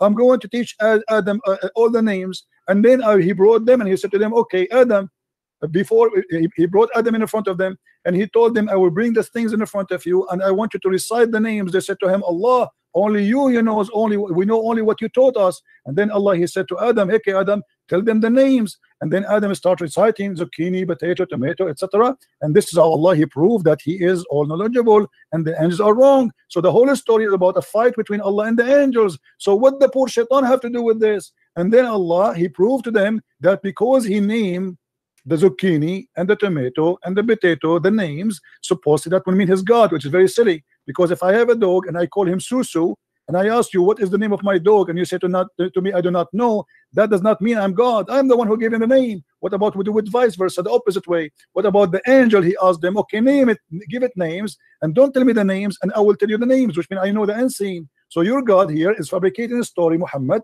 and he is coming with a funny story. The angels fighting with Allah. And then he expected that Iblis, and then Allah, he ordered the angels to bow down to Adam because they said that he would do mischievement. And then Allah, he says to Adam, to Iblis, why you did not bow down? This is the most silly, funny story ever I heard in my life. Go ahead. Okay, brother. So as you know that Iblis, his name at that time was Azazel. Azazel. You know about this? I know about that. This is your prophet. He took it from the Legion of the Jews. Okay. And the Legion of the Jews, if you go to the book, it's called the Book of Enoch, which is a false book. You will see that there's 21 angels. One of them is Azazel, and Muhammad is copying from the Jews. No problem. Go ahead. Okay. And by the way, where do you get this name from? Where it says that his name at that time it was Ajajil? Where do you get this name from? Brother, first I have to clarify your misunderstanding. Why? Okay. Listen first. Listen, you are saying first, if God created you, okay, God created you and God gives you an order to do this. Would you do it or not? If God created me and ordered me to do that, to do something. Well, depend. Like if I'm he told you to go and pick up that stone or pick up that tree, take out that tree, big that tree. Would you do it or not? It depends, because if I'm a believer, I will do it. If not, I will not. Yeah, that's thank you so much for that. So if you are a believer, you will do it. If you're a believer in God, let's say Jesus, peace be upon him, he came today, he told you that Mr. Christian, let's go and kiss this stone or kiss this tree. Would you do it or not? Okay, did Allah say to Muhammad kiss a stone? You are the one who told me that the Arab. I'm just giving an example. My friend, you are the one who said to me that the Arab before Muhammad used to kiss the stone. So you're a prophet kissing the same as the Arab pagan Arab, they kiss the stone. He's worshiping the same God. Correct? Wait a minute, brother. So you for something my example was to you was that if Jesus comes today and tells you to prostrate to this tree, would you prostrate or not? If Jesus, he told me to a tree? He told a tree. No, I will leave Christianity. This is an example. I'm telling you, if he said that to me, worship a tree, to bow down to a tree, I will leave Christianity. So why would you leave Christianity if you believe? Because he cannot be God. He cannot be God then, because he is asking me to bow down to idols. This is not cannot be from God. He's trying to check you if you're obeying him or not. No, my friend, God will not test me by giving me order to do sin. This is false argument. So you are saying to me that your God Allah, he wanted to prove that he is God. He ordered you to kiss a stone. That means he's a shaitan. You know, isn't it you? Is it, you know, it's like, okay, isn't it you? Now, my topics to you is something. I'm staying somewhere else. You're going somewhere else. I'm telling you that if Jesus came today and tell you to prostrate to a tree, try to check if you are obeying him or not. No, you said I will not obey him, because that means he is the Dajjal. He is the false Messiah. He is maybe Muhammad. There's no way Jesus will order me to go. I have another question from you. Go give me that. Try something better. A man comes down to you. In one hand he has Jannah. In the second hand he has fire. And this guy he can kill and he will bring the person back to life. This guy can make a person poor and rich. And this guy claims to be Jesus. Would you believe it? No. Because the Lord, he said to me, it is the spirit. I have to examine it. So if he teach me false teaching, we don't only go only because the Messiah, he said that there is false prophet and false teachers will come after me. And even he says, not everyone says to me, God will enter the kingdom of my Father, but the one who do his will. And then they said to him, well, isn't it us? We did cast demon and we did miracle in your name. So people, they will come and they make miracles, but they can be false using the name of God. So my friend, that is not the proof that this is Jesus. The proof is his ethic, his teaching. Examine the spirit.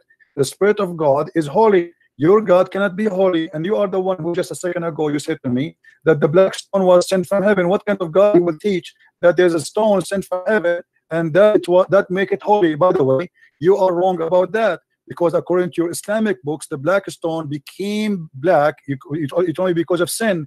According to your Islamic books, the black stone became black because women, they used to touch their vagina with their blood when they have period, and they place their hand inside the stone, and that is the sin. How it make it, you know, because women at that time, they believe if she is not getting pregnant, obviously Allah Baal is upset and he is not making her pregnant. So what she do, she go around the stones, around the Kaaba naked. Men and women, they go naked. And you know that the Arab before Muhammad, even in the time of Muhammad, used to go naked around the Kaaba.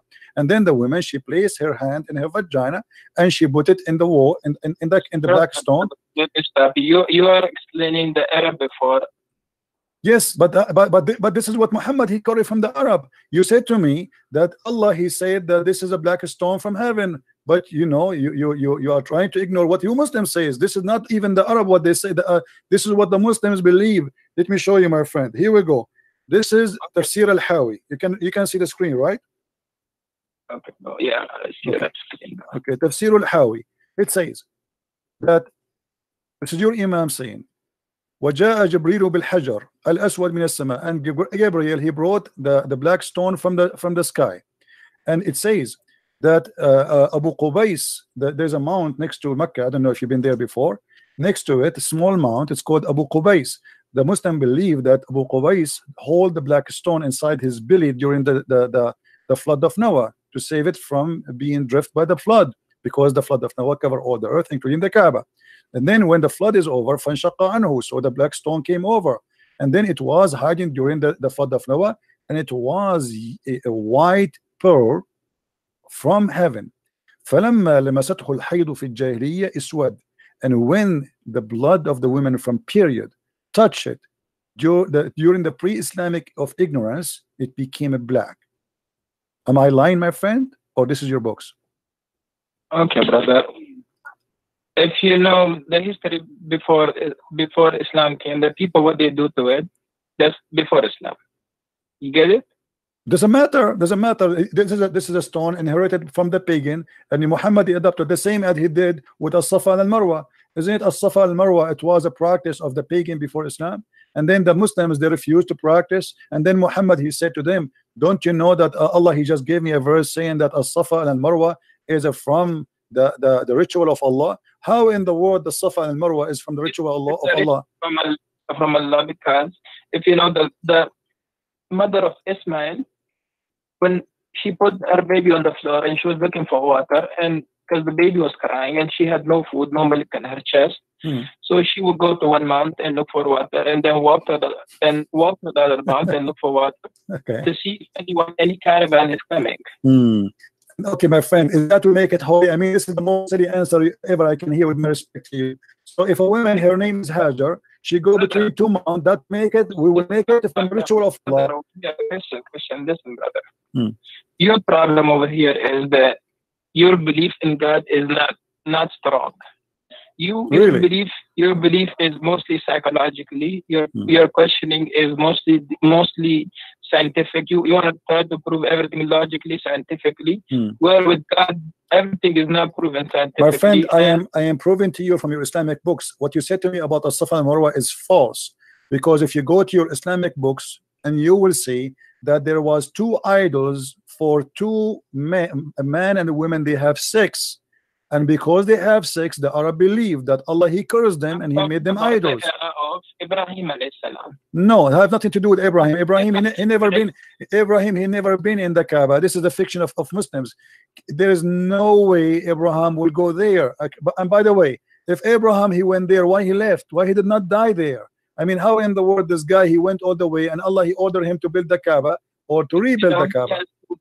One kid is Ishaq, and the second kid is Ismail.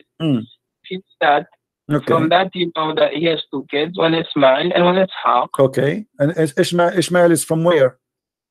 Ismail is he's the son, one of the son of Ibrahim. Okay, who is his mother? Who is his mother? His mother is Hajar. Okay, Hajar. So she is an Egyptian, right? Yes. Okay, Abraham is from where? So Abraham is from where? I'm trying to explain. You're saying that it was a paganic worship, but it's not a paganic worship. Okay, my friend, my friend. Even if you know that the Jamara in Mina, where people go on the Hajj time, they do the Jamara. Do you know why people do Jamara over there? Because this is from the pagan belief that there is a shaitan, he have a house there. Brother, it's not a pagan belief. It's a pagan belief. Brother, listen, at the time of Prophet Ibrahim, when Prophet Ibrahim saw a dream, in a dream he saw that he was slaughtering his own son. Okay, he was slaughtering his own son, Ismail. And when he was taking Ismail with him, the Satan, he came to him in a form of he came to him in the form of a big shaitan, then a medium shaitan, then a small shaitan. But Ibrahim and Ismail both, they rejected them. They rejected shaitan, they fought them in stones. Okay, may I ask you please, where do you get the story from? What was Ibrahim that the dream that you saw is not true. Don't follow the dream. Even the shaitan told Ismail that don't follow the dream. It's not true. Okay. So you are saying to me that the dream Abraham he saw to slaughter his son is from shaitan. It's not from shaitan. It's from Allah. The dream that he saw was from Allah. Okay. Okay. You said to me that shaitan, he came to him as a big shaitan and a small shaitan. In 3 different forms. Different form. What is the form? What is the form? The first form is on bigger form. The second form is medium. The third one is the small. What is the form? What is the form? What is the form? Shaitan if you know, shaitan is jinn. Okay. He would come in different shapes to try to put waswasa in the heart of Ismail. Okay. So shaitan he come in different form. Not follow the dream, not follow the. Okay. Okay. True. Is it true? Is it true that shaitan he come to Prophet Abraham, and he was trying to burn him by coming as a lizard? So, brother, let me tell you, you are going back to the stories of Ibrahim alayhi salam. You are the one who mentioned that to me, because I'm trying to show you. I'm trying to show you that Islam is nothing but fictions. How in the world you want me to believe that shaitan he became a lizard and then he started blowing wind at Abraham, and the purpose is to burn him alive? How in the world you want me to believe that your God is saying something really real, and yet a little lizard salamander he is burning Abraham by blowing wind at him? Listen. So if you know that shaitan from day one is the enemy of all human beings. But a shaitan is a salamander. I'm not saying it's salamander. Well, your prophet he said so. But your prophet he said so. Your prophet he said so. Are you against what your prophet said? You know what I'm saying? Listen to me first, then we'll go what our prophet peace be upon him said. What I'm saying is the shaitan from day one he's our enemy. You know, you agree with that? Yes or no? I believe what? Say again? Do you believe that shaitan, devil, he is from day one our enemy of all human beings? Yes, he is the enemy? No, I believe Allah is the real enemy, because the Quran says that the one who Allah he deceived, no one can guide. So shaitan is not a problem.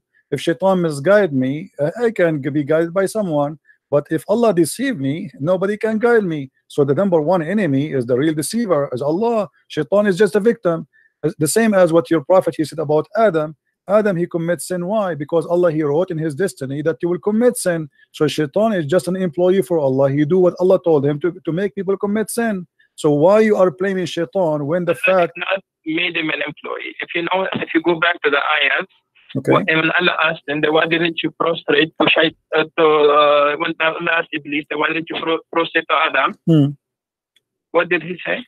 He said that okay, here we go. Okay, you just proved to me my point, because Allah is ordering the angels to bow down, and this is shirk.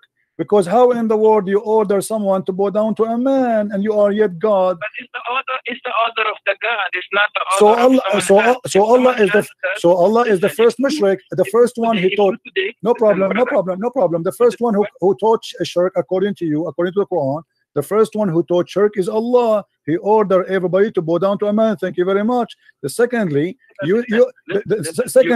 my friend, let me answer you. Secondly, you said shaitan, he said to him, why I'm going to bow down for him? And he's right. I mean, why? Shaitan, he commit no sin. He did not do anything wrong. And yet Allah went on to bow. He is not even part of the conversation. It was the angels arguing with Allah. So why he get angry from shaitan? Number three, shaitan is saying to him, you created him from mud. I created me from fire. And now you are saying to me that Allah will send shaitan to fire to burn in hell? That's crazy. He's made from fire. And number four, your prophet, he said in the hadith that Adam and Moses, they have an argument. And Moses says to Adam, oh Adam, you are our father.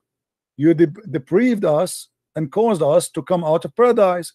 Adam said to him, you are Moses.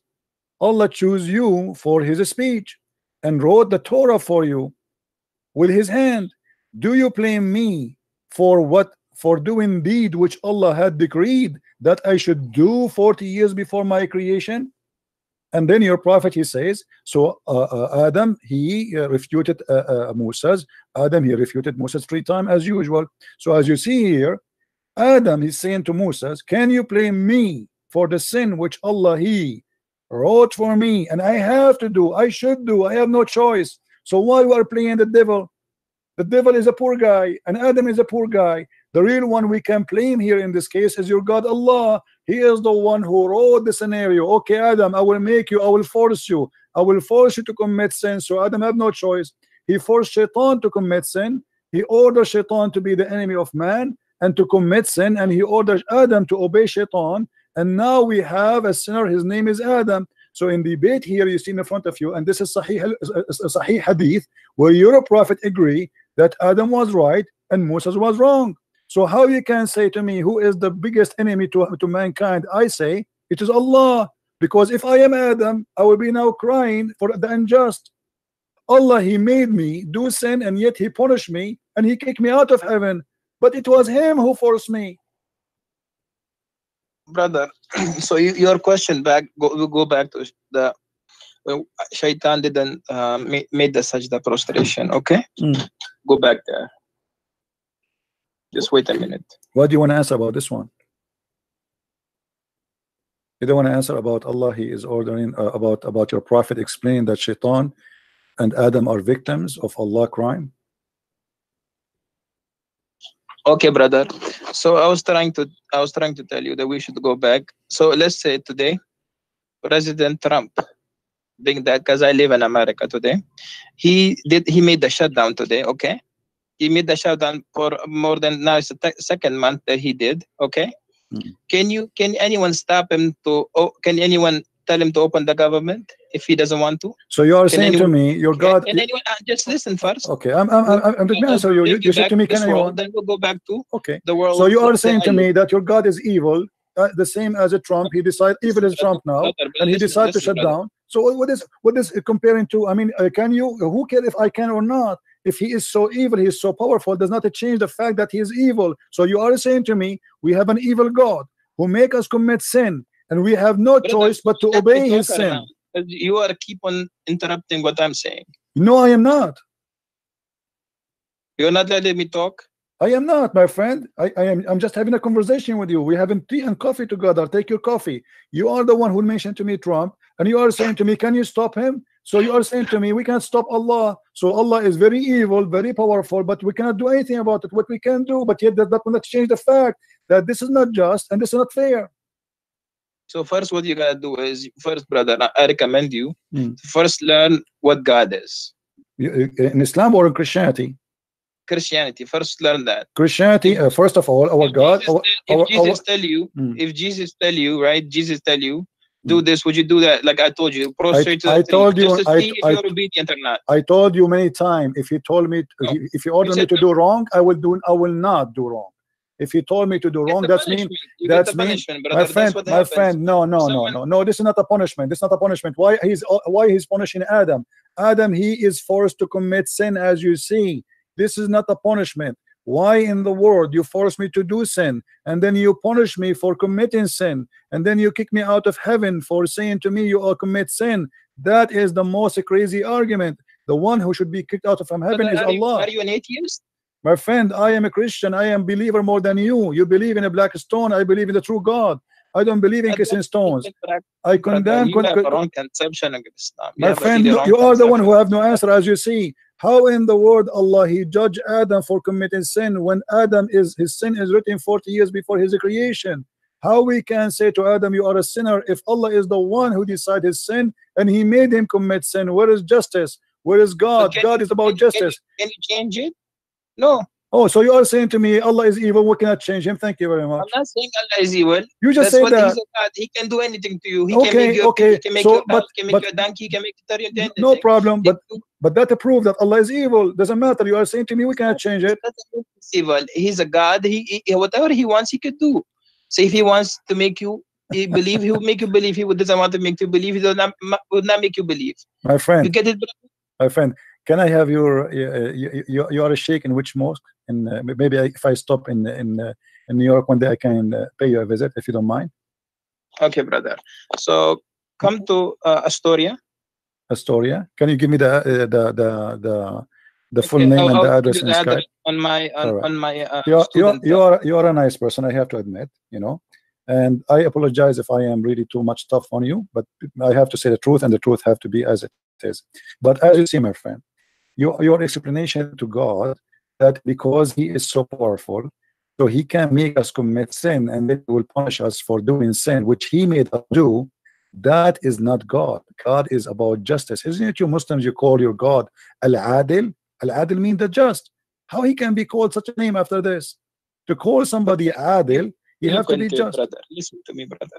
If you really look into it, that what is God first, right? God is someone who created you, right? Yes. Who created us from dust. If God created him from dust, and he now ordered you to do this and do that, would you follow it or not? You said no, you will not follow it. I told you. You see, yeah, God, he gave us. But for me, brother, for me on my side, whatever God tells me, whatever he says, I will follow it.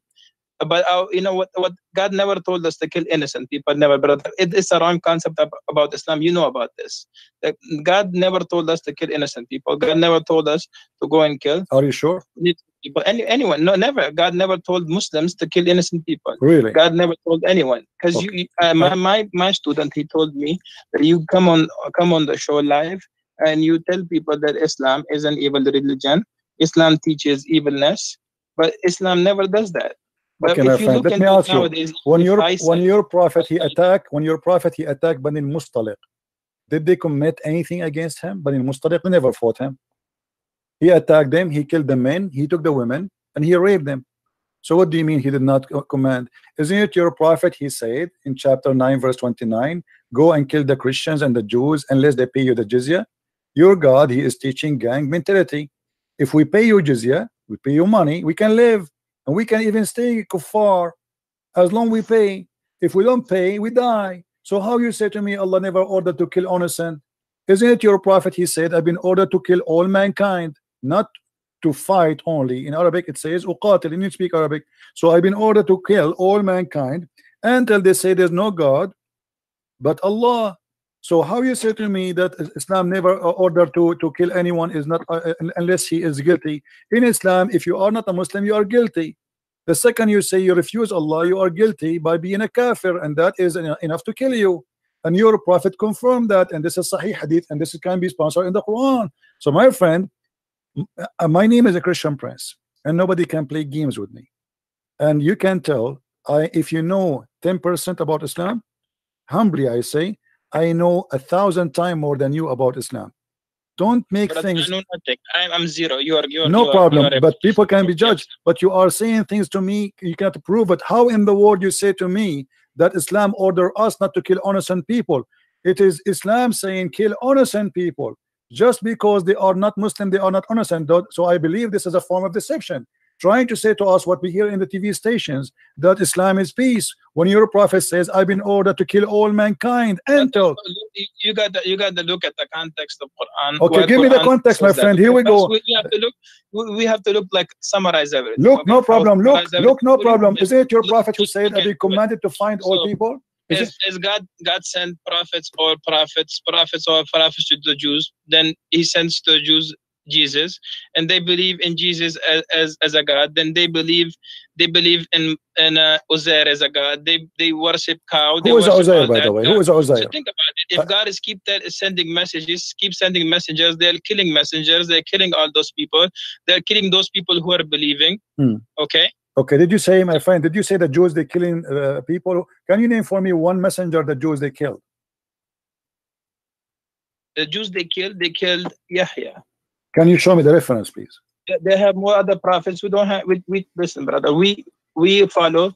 We believe in Torah. We believe. No, you don't believe in the Torah. No, you don't believe in the Torah. Do you believe the Torah today is a true Torah?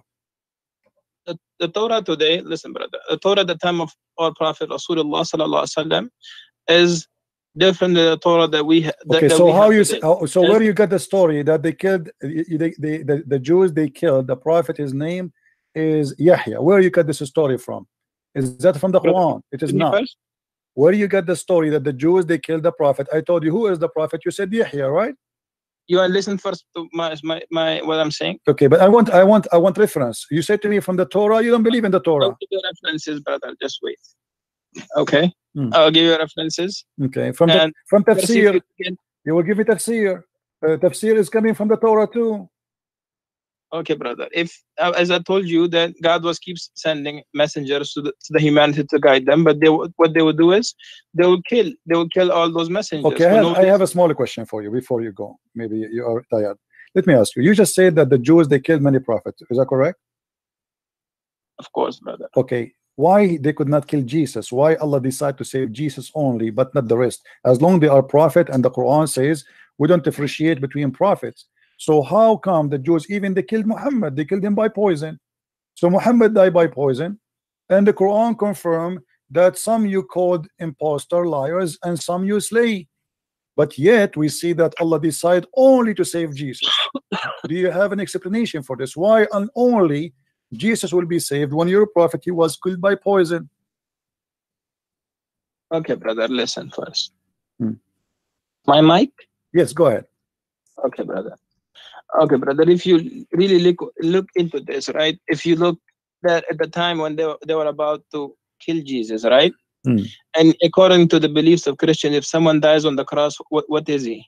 If he die, no, if he die in the cross and he is guilty, he is a criminal, he will be cursed. If you are a criminal, because everyone who die in the cross, dies on the cross will be cursed, right? If he is a criminal, because if you die in the cross, my friend, they were putting my friend, because they were trying to humiliate. No, this is not the reason. The cross is a punishment of the Roman, and the Bible says whoever killed in the cross, because usually only criminals who commit big crimes, they are putting them in the cross. So whoever die in the wood crucified, he is cursed before he's a criminal. But Jesus commit no crime, as you know. So now we ask you, why Allah decide to save Jesus, but he don't decide to save Muhammad? As you see in Sahih al-Bukhari, your prophet, he said that he died by poison which he ate in Khaybar, and he said that the poison I ate is cutting my aorta, and then right away after that he died, and he keep repeating that many times. So proven to us from your Islamic source, Muhammad died by poison. Jesus, according to Muslims, he was saved by Allah. The question is very simple. Why Allah saved Jesus, but he don't want to save Muhammad? So if you know, brother, that Jesus at that time when they were trying to crucify him, God took him up to the heavens. Okay. What? Sorry, say again. What? I did not get you. What? So God took him to the heavens when they were trying to crucify Jesus. Okay. Why Why Allah did not take Muhammad to heaven? If you really know Bible, even if you go to your priests, right, they will tell you that there was a prophet that God will tell each prophet that there's a prophet coming, my last prophet. Even if he comes in your time, you have to believe in him and you have to follow his teachings. And what does this have to do with my question? Agree? Why Allah did not save Muhammad? Agree? That Allah told every prophet that I will send a prophet, that will be my last prophet. If he comes in your time, you have to follow him. What last prophet? Who is the last prophet? As I'm saying to you, that even in Bible, is even in Torah, okay, that God told that there will be a messenger, the servant of Allah will come to you. The Bible says that. The seals of the prophethood. I don't know. I just learned this from you. I never even saw the word Allah in the Bible. What are you talking about? And how Muhammad can be the messenger of God, yet the Quran says, look like my friend, you do not know your religion. Isn't it the Quran says we never send a messenger unless he speak the language of the people? So in order for Muhammad to be a messenger to the Jews, he have to speak the language of the Jews, and he have to be one of them. And this will be a contradiction for the Quran. Look like you Muslims, you don't respect the Quran and you make fun of Allah's words. In chapter 14, verse number 4 says, we send not a messenger except to teach in the language of his own people. So in order for Muhammad to be a messenger for the Jews and for the Christians from different ethnic group, he have to be from the people, speaking the tongue of the people. So how you explain that to me? So you are contradicting yourself, contradicting your religion, and you are showing no respect to the book of Allah. brother. I show all my respect to the Book of Allah, brother. So why you are saying that to me? How Muhammad can be a messenger if the Quran is saying we never sent? We never sent, no exception. We never sent. That means that at the time of Musa alayhi salam. No, my friend, this is not in the time of Musa. This verse came in the time of Muhammad. Okay, they came in the time of Muhammad, but God is talking about that we sent messengers to the people in their own language. Oh, correct. So Muhammad, he was sent, but we never Muhammad sent. was sent to the Arabian people. Okay. Over there were Jewish people and there were Christian people over there too. But no, but they are not from the people. They are not Arab. Jewish. They are refugee. So we never send. So what the Quran confirm in here, and even the Quran says we send you to we send the Quran in Arabic, so you can warn the people of the town of Mecca and what is around it. Correct. So the Quran confirm that this is only for the people in Mecca and around it only, and those who speak the language. So how Muhammad can be a messenger mentioned in the Bible, that is different story, which is fabricated by the Muslims because they are looking for any proof that Muhammad is a prophet. But as you see, Muhammad cannot be a prophet of God for a very simple reason. You should not kiss stones, you should not go around the stones, you should not believe in the holy stones, and you should not be a pagan. And Muhammad, everything he taught you about the Safa al-Marwa. A Safa al-Marwa is nothing but a man and a woman, they have sex together, as you see in the screen. And the pagan, they believe that Allah, he struck them and he made them two idols. And this is the book of Asbab al-Nuzul, the same book we read it from before. You're a scholar, so your scholar is teaching that there is two idols, they were there and they were worshipped by the Arab pagan. And this is why the Muslim, after they joined Islam, they thought Muhammad will change this. This is why it says we refuse to perform as-Safa al-Marwa. And then Muhammad, because al-Ansar, they like to do as-Safa al-Marwa, so Muhammad, to make them happy, he says that the Safa al-Marwa, they are from the shrine of Allah. Read with me carefully. Ibn Malik said we dislike going between as-Safa and al-Marwa because they were the shrine of Quraysh. They are pagan of the pre-Islamic period, and we abandon them in Islam. Now, do the pagan of Quraysh believe in Abraham and the story you told me? No, this is fiction. That's what I'm telling you, brother. Okay. The people of every time, even if you go to the time of Musa alayhi salam, at that time, if you look, the people that are first following Musa alayhi salam when Musa alayhi salam was there. What Musa alayhi salam, those are pagan Arab. They have nothing to do with Musa. Right. Come on, my friend. Brother, I'm telling you something. You have to listen now. Okay, they were following the teaching of Musa, but when Musa alayhi salam left, what did the Jews do? They made their own idol, a cow, and they started worshiping the cow. Okay, brother. So when the Prophet left, what they do? They worship the cow. So if you go back to that time now, Prophet Isa, when he came, he spoke even as a baby that I'm Abdullah. I'm the servant of Allah. I'm the servant of God. He said that, right? He said so that, when but this is in at your that book, time, the people, because the Jews, they were accusing Maryam that she committed adultery, but she never committed adultery with anyone. But how the Jews will accuse Mary committed adultery if Mary, they were accusing Mary at that time because Mary was the daughter of Imran. She was. My friend, did you say that Mary is the daughter of Imran?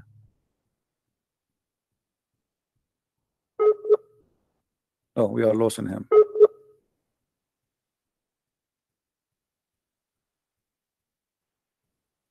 Hello?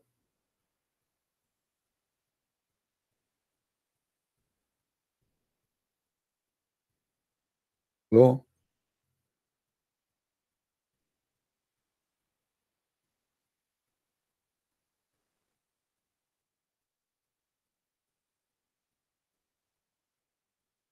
Yeah, look like we lost him.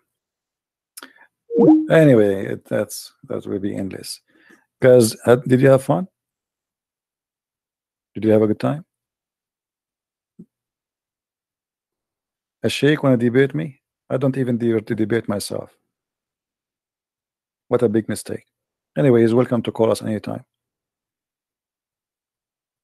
Feel free to download this video, share it everywhere. You can cut it from the time he start calling me, because that will teach everybody how Islam is really nothing but a fiction. It's a collection of stupidity, And those who claim to be sheikhs, they have no answer. Hello? Sorry, brother. It's all right. It's all right. No problem. One charge went off. No so, problem. brother, okay. No. So, Maryam, she was from the lineage of Yaqub. Okay, let me ask you. When you say that Maryam is the daughter of Umran, where is this coming from? Is really Mary the daughter of Umran? The forefather, the lineage of Maryam alayhi salam comes from the lineage of Yaqub alayhi salam. This is not a question. The Quran says that Mary is the daughter of Umran. Is that correct? Yes, of course, brother. Okay, what is the name of the father of Moses? Imran. Okay, so now we have Moses and Mary, they have the same father and they are brothers and sisters. Even today, brother, can't you have two in one family? No. You have, let's say, your name is Christian. No. Your name is Christian. First of all, Moses is not from the same tribe of Mary. This is number one. Secondly, I'm saying lineage. I'm not saying tribe, brother. No, saying lineage. Still lineage will not be the same, because at the end of the day they are from the same tribe. Secondly, the father of Mary, his name is not Umran. So why Muhammad he called the wrong name? Simply because he thought that Maryam, the sister of Moses and the sister of Aaron, is the same Maryam is the sister of Moses, the mother of Jesus. So Muhammad he says, Ya Ukhta Harun, or sister of Aaron, because he thought that those are family and all of them they have one father, his name is Umran. So your prophet cannot be a prophet. How he cannot quote a name correctly? His history is wrong, and he quoted name wrong, and he claimed that Aaron is the same, have the same father as Mary, which is Umran. And the same time he said to her, oh sister of Aaron. So this is additional proof that your prophet cannot be a prophet. It's a fiction, it's a lie. Same time, go and read the Bible. Why the Christians even need to change the name of the father of Mary? Why even the Jews need to change the name of the father of Moses or Aaron? In both name your prophet he called them wrongly. You have so many questions, brother. I know you have so many, man. That's good to have questions always. All right. Allah loves those people who have questions. No, okay? my friend, this is not true. This is not true. The Quran, no, Allah don't love those who have a question. This is not true. In chapter 5, verse number 101, Allah says, ask not questions. So why you say to me, Allah he loved those who ask questions? Ask no questions. At time today we have complete Quran. Today is for the people at the time of Muhammad, peace be upon him. They didn't have the complete Quran. They didn't have the understanding that today we have. What does that mean? You get it, brother? What does that mean? Okay, brother. Today we have a complete Quran. We don't have a complete Quran. Where do you get this from? Where do you get this from? Isn't it Aisha? She said that the chapter of Al-Ahzab used to be equal to the chapter of Al-Baqarah.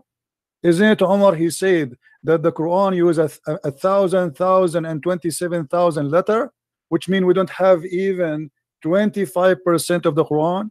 Isn't it Aisha in the hadith? She said we were busy with the Prophet and God came and ate the Quran. I mean, you Muslims, you are copy paste. You say things to us. You yourself don't believe in it. How we have the complete Quran when all your Islamic references the Quran is gone? Brother, if you look at the hadith of Aisha, it says the God came and ate the two verses, and that verses she kept for her memory. That was about stony ramal. Okay, tell me from your memory, please. The breast. That was about suckling. Okay, tell me the breastfeeding for adult from your memory. As long you said we keep it in the memory. I want you to recite for me the breast feeding for adult 10 time verse. Do you remember it? 10 time verse. Listen, brother. First, this there's nothing missing from the Quran, and Quran is completely complete. There's nothing wrong. My with friend, Quran. Do you memorize it? Do you memorize the breastfeeding for adult? We have to go back to Maryam. Okay. No. You see, before you go, I don't like to jump. You said to me we memorize it, nothing missing. Here there's either me trying to play games with you or you are trying to play games with me. How you say to me we memorize it but you cannot recite it for me? Here we go. I'm asking you, can you please, friendly, I want to learn from you. I want you to be my teacher from today. Can you recite for me the breastfeeding for adult 10 times, which the goat ate it? You said yes, we memorize it. Okay, I want to hear it. Go ahead. The words of stone and breastfeeding an adult 10 times was revealed. Okay. And the paper was under me, my pillow, when Messenger of Allah died. Upon him, we were preoccupied with this, that, and the time Sheikh came and ate it. If you look, go a little bit down.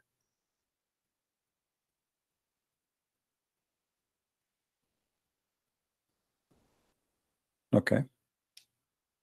This is just a comment about the hadith. This is not, you know. So anyway, so can you recite for me the breastfeed for adult verse, please? You said we memorize it. There's nothing is missing. There's no verses about that. That was something that she kept about for her memory. Okay. Really? What are you talking about? It says here, the verses of stoning and the breastfeeding was revealed. What do you mean there was no such a thing? It says was revealed. Do you see the verse of stoning and the breastfeeding was revealed? So what do you mean there's no such a thing? Okay, brother.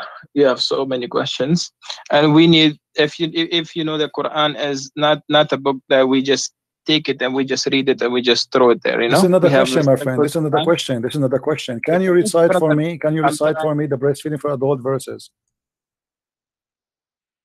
Sorry, brother. Can you recite the verses for breastfeeding for adult 10 times? Adult 10 times. Can you recite the verse? There's no words for that. Okay, brother. Well, here it says that the verses was revealed. So are you accusing Aisha to be a liar, my friend? I'm not accusing Aisha okay. that she's a liar. So why you are saying there's no such a thing? Aisha, she said it's a verse and it was revealed, but yet you say there's no such a thing. So one of you is lying, either her or you. Okay, brother. I'll call you. What time you come live? Almost every day. Almost every day, my friend. Every day from what time to what time? You know, sometimes 3:30 New York time, sometime before. You know, you can subscribe to my channel and you will be able to follow me. Okay, brother. I'll tell my student to listen. Right. To tell me. You are welcome, and I welcome you always. And I apologize again if I was harsh in some words with you.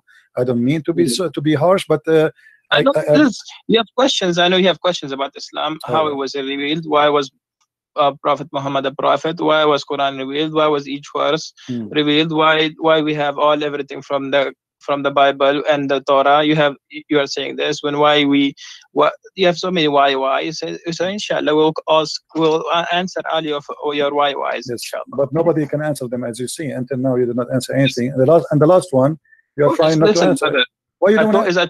That my friend, before you go, I understand you are going. You are going. You said no, because so you don't know the concept of God first. My friend, before you go, the last question I asked you, why you don't answer it? Why you are saying that Aisha, she said there is a breastfeeding revealed, and you are saying there's no such a thing? Why you don't? Why either you apologize from Aisha, not from me, because you are accusing Aisha that when she said the breastfeeding for adult 10 times was revealed. You know what revealed mean? It was inspiration.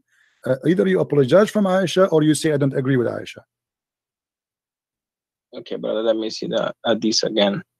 I'll try to look into this hadith. Okay, brother. Okay. And we'll try to talk again and again. So you will not answer me now. You will not answer me. Okay, I got it. Okay, no problem. All right, my friend. Thank you very much for calling. I will answer you. It's not that I can't answer you, because whenever I speak, you say why. When I try to answer, you say why. Then I answer, you say why. It's like you keep interrupting. Like you I'm have not interrupting. Here we go. I will keep my mouth shut for the coming 30 minutes if you want. Do you like to answer or not? I will answer you, brother. But one day. But right now, it's time for Isha Salah. Oh, okay. All right. Okay. Well, okay, brother. Okay, and I have to go to the masjid and pray Isha. All right. Take care, my friend. And thank you for calling. Thank you so much. You're welcome.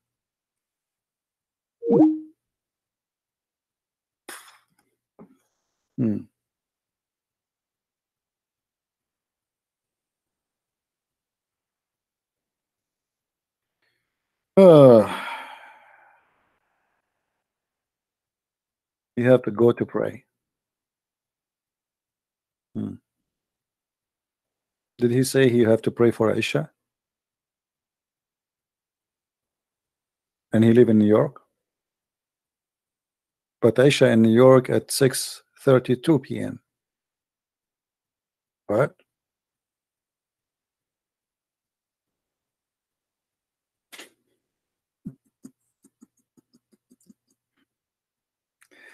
Oh boy.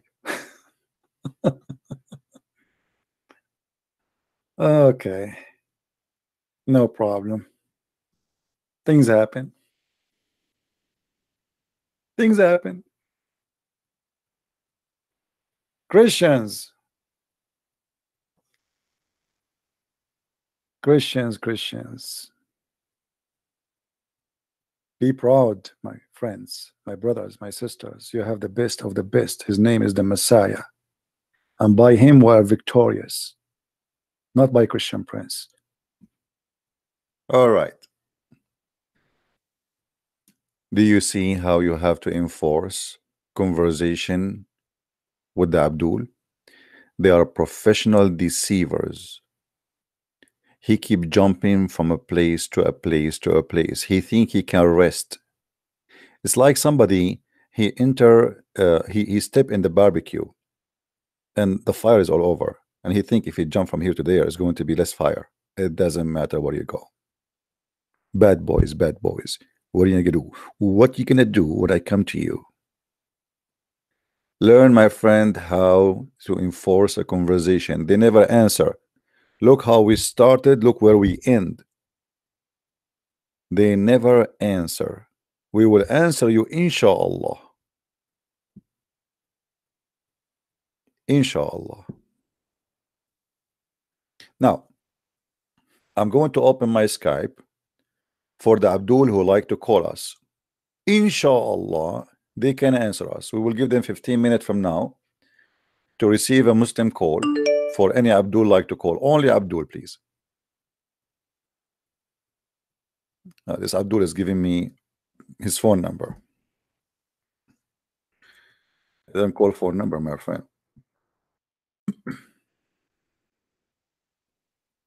Let us see first if he's a Muslim.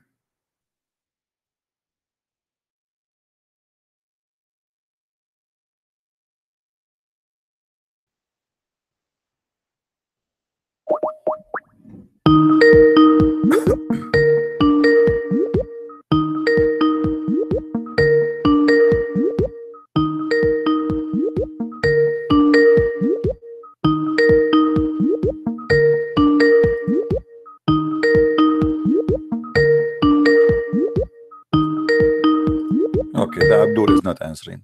Call me. Call me, Abdul, if you feel like you want to call. The book of Enoch, the one I was talking about in the debate, it's a fabricated book. It's not the one in the Bible. So don't be misunderstood. This is why I mentioned the 21 angels. You can search right now in Google for the fabricated book of Enoch. All right, that is not what is in the Bible. So I was saying to him, this is why I mentioned that in the book of Enoch there's a 21 angel. Listen carefully. We are not mentioning the Bible, we are mentioning another book. It's called the book of Enoch, which is full of fictions. All right,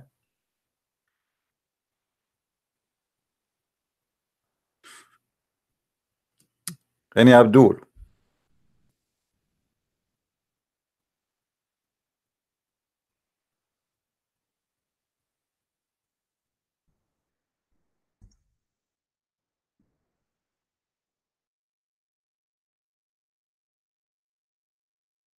Anyone?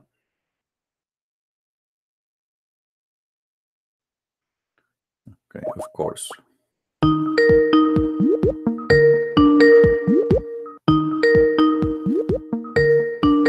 Answer, Abdul.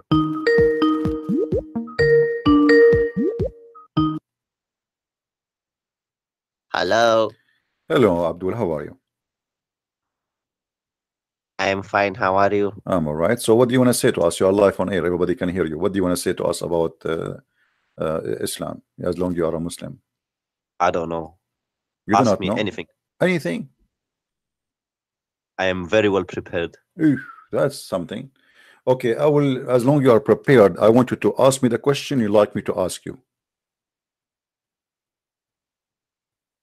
You ask me. Be my guest. No, what about, because I want to show you that even the question you think you are prepared for, you have no answer for it. So what about you give me the question you like me to ask you? No. Come on. Be my guest, my friend. Okay, give me a question. I'm a Give me the guest here. question. I'm a Help guest me. I here. don't know what to say to you. I'm Give a me a guest here. question. You Give me are, a question. What do you like to tell us about Islam? Go ahead. Something prepared for. I want you to speak about something you're prepared for. Go ahead. Okay, let's speak about Islam being a religion of peace. Oh, that's wonderful. Go ahead. Yeah, well, prove me wrong. Prove you wrong. What about you Yes. prove yourself right first? Yeah, you're the teacher here. Okay. Okay. Do you know the I'm Quran waiting, very I'm well? waiting. You have no evidence. Do you have do you have like, do you know the Quran? Very well. Okay. Let's see. I only see Arabic text on the screen. Oh, okay, sure. That's good. That's good. Okay. Can you read for me chapter 47, verse number 34? Wait, I'm going And online. 30, Oh, are you gonna 35. put it? Are you gonna put it on the screen? Yes, it's in the screen already. 47. Wait, what's in Arabic? 30. which one do you want me to read? 35. You can read if you want the verses before the verse. It doesn't matter. But I don't know. I'm from Pakistan. I don't know Arabic. So why you want me to show you the Arabic text? No, I didn't say Arabic. I said I can see Arabic. I said, can you put the English one? Because I'm from Pakistan. I don't understand Arabic. Okay. Okay. You're like Zakir Naik. I don't speak Arabic. Okay.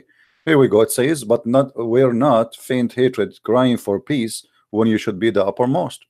So the Quran forbid the Muslims for crying for peace as long they are victorious. What do you say?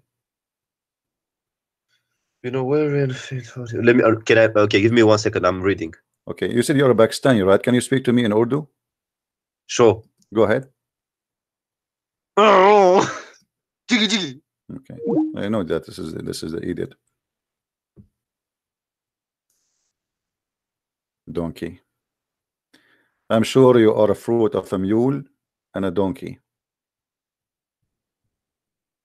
not a horse. Stupid idiot. Now, do we have any Muslim would like to call us? I mean, when you have a child like this, imagine, I feel sorry for his parents.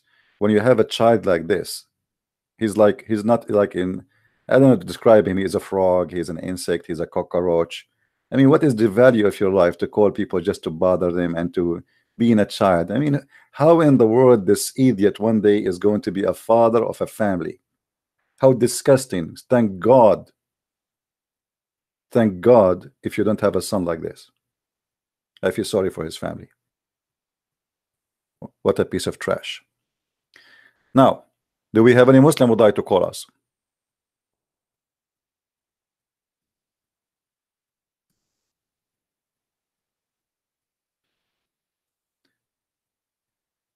Cry not for peace when you are the uppermost.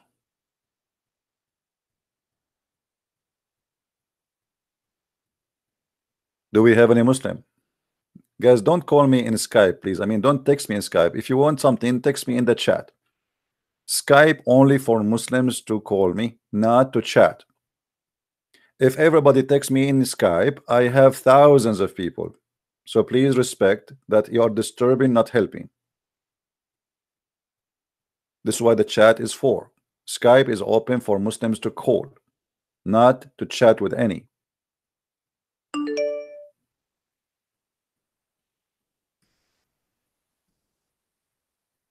And don't call me if you are a Muslim. Somebody, his name interfaith something, don't call me.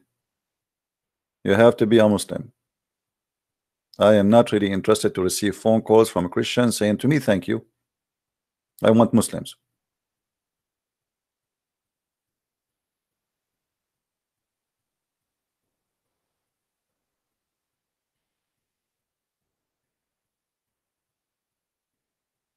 Somebody says to me that a guy, he is speaking German and he is a Muslim. He says Islam is all about love. My friend, I mean, is that a question to answer? I mean, how foolish we are to the point we believe such a statement.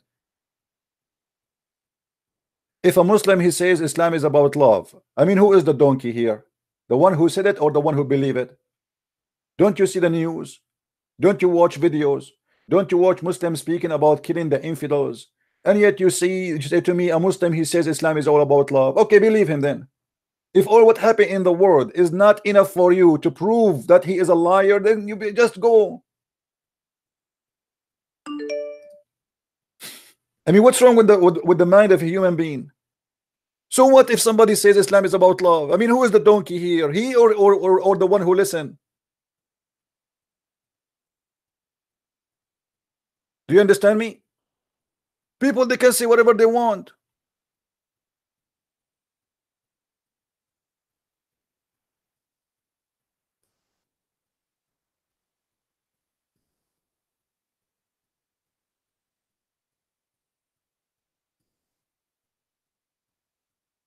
If everybody says something in the internet, then we have to refute him. I mean, this is the most stupid thing. That's it. We just showed you in the screen. You know, we have thousands of videos showing you. And ISIS, they help us. Al-Qaeda, they are the true Muslims. Muhammad, he said, I've been ordered to kill all mankind. So, okay, Islam is about love. I mean, sometimes people are like kids. This guy, CP, this guy, he said Islam about love. Okay, and love him. Let him give you a hug. Go to Saudi Arabia and say, I don't believe in Allah. Let us see how much love will be.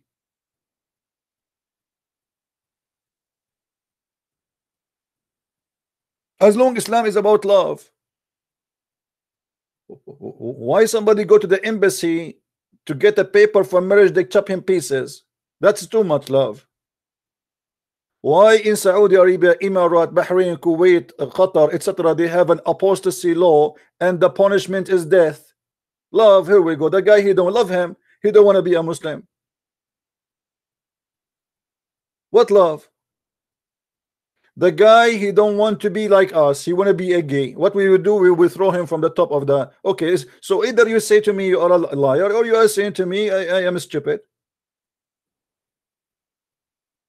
Islam is all about love. Why if somebody, he says that I want to preach the gospel, we arrest him and we kill him? But Islam is about love. Why it's forbidden for somebody to celebrate the Christmas in Saudi Arabia, and if we do so, he will face death penalty? Islam is about love. What is missing to say to me that Santa Claus is a Muslim? And not only that, maybe Valentine himself, Saint Valentine as they call him, he himself is a Muslim. What love? They forbid even people celebrate. You know, go and search right now about Saint Valentine.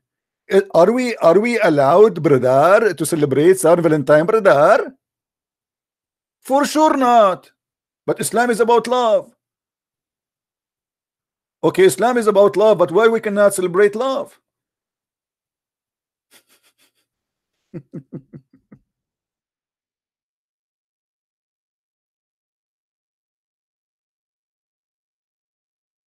Either you decide to be a child, whoever people says to you, you believe in it, or you decide to be stupid, or you use your brain. You do not need a Christian Prince, my friend.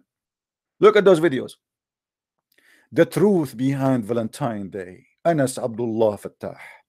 Valentine halal or haram. Nu'man Khan Ali. Da'wa man, Valentine Day is haram. The real meaning of Valentine Day. I mean, they made Valentine Day the day of the devil. All of this, Islam is about love. You see how much love is involved there? Millions of videos speaking against the Valentine Day. Look at this face. This guy, he have a face of the devil. Maulana Tariq Jamal. But Islam is about love. But if you celebrate Valentine Day, we kill you.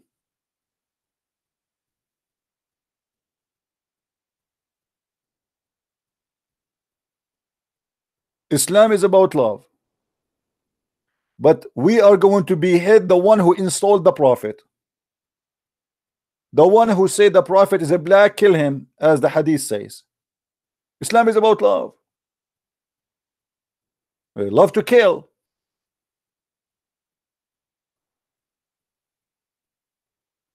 All of this videos is against the Valentine Day. What happened? Valentine Day is a big threat to Islam, because you should not be in love as a Muslim. You should be in a lust. You should be having sex around. You should hire mut'a. Mut'a is haram or halal? It is halal. Valentine is haram.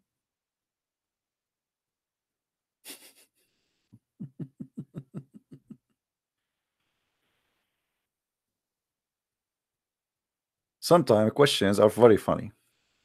Can you please help Bob, the builder, to help fix hadith reference in this video? Who is Bob the builder? I don't know even what you're talking about, my friend Arun. I have no idea who is Bob the builder. I know what his name, the plumber, Joe the plumber, but Bob the builder, I do not know him. Anyway, so Muslims, they can say whatever they want. So either you are smart and you have a brain, or they can, you know, drive you as they wish. Okay, so now I watch a video from a Christian prince says Islam is about hate. Then I go and watch a Muslim from Maulana Jalaluddin, and Jalaluddin, he says Islam is about love. So which one I believe? Believe in your brain. Can he prove it? Call the guy who said to you Islam is about love. Tell him, brother, according to Islam, if somebody insult the Prophet, what is the penalty? And then let us see how much loving the answer will be. Do we have a brain or we don't?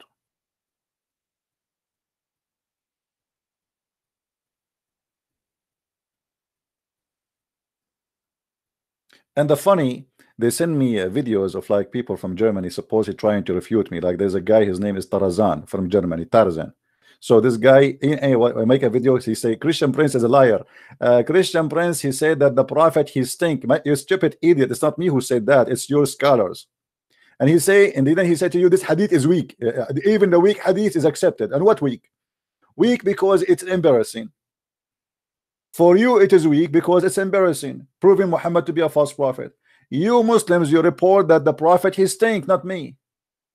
The book is not a Christian book, it's not a Jewish book, it's a Muslim book. It's written there that the Prophet is stink. Now you are fighting who? Fighting me or fighting the Muslims? For you today, it's a shameful to say the Prophet was a stinky person. He died and he stink. So the only solution, anything will make Muhammad look bad, we say it's weak. You are the Islam is weak religion. Muhammad is weak. Allah is weak. The same as this Sheikh who called me today, and he have no answer. Inshallah, we will answer you. It's a weak cult.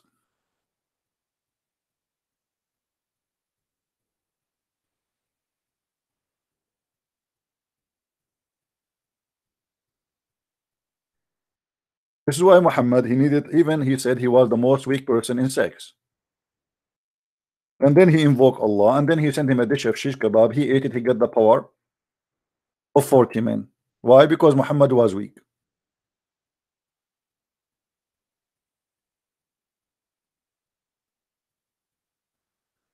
Do we have any Abdul?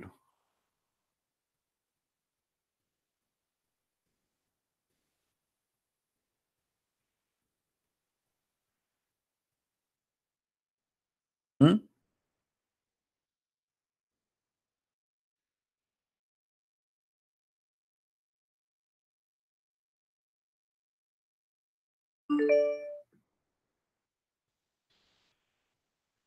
Don't call me if you are a Muslim.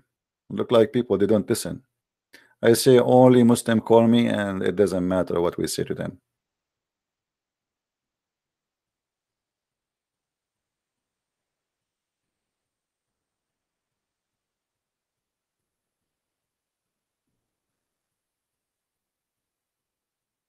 Any Abdul?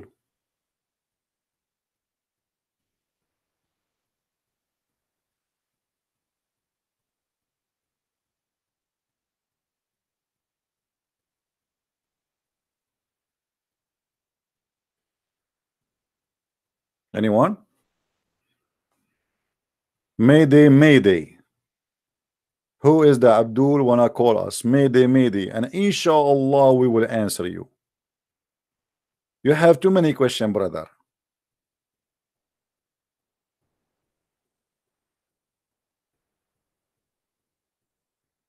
Hmm? Anyone? After we finish broadcast, you will see how many Muslims they post in the text. He's a liar. He is a deceiver. Christian Prince, that he's a genie. Even a guy, he's saying to the Muslims, I am a genie. You believe it?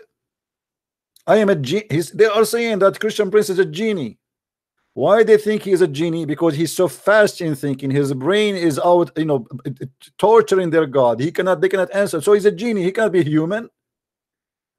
I mean, did you hear him? Did you hear him, brother? How fast his thinking is? He obviously he is not a human. He's a genie.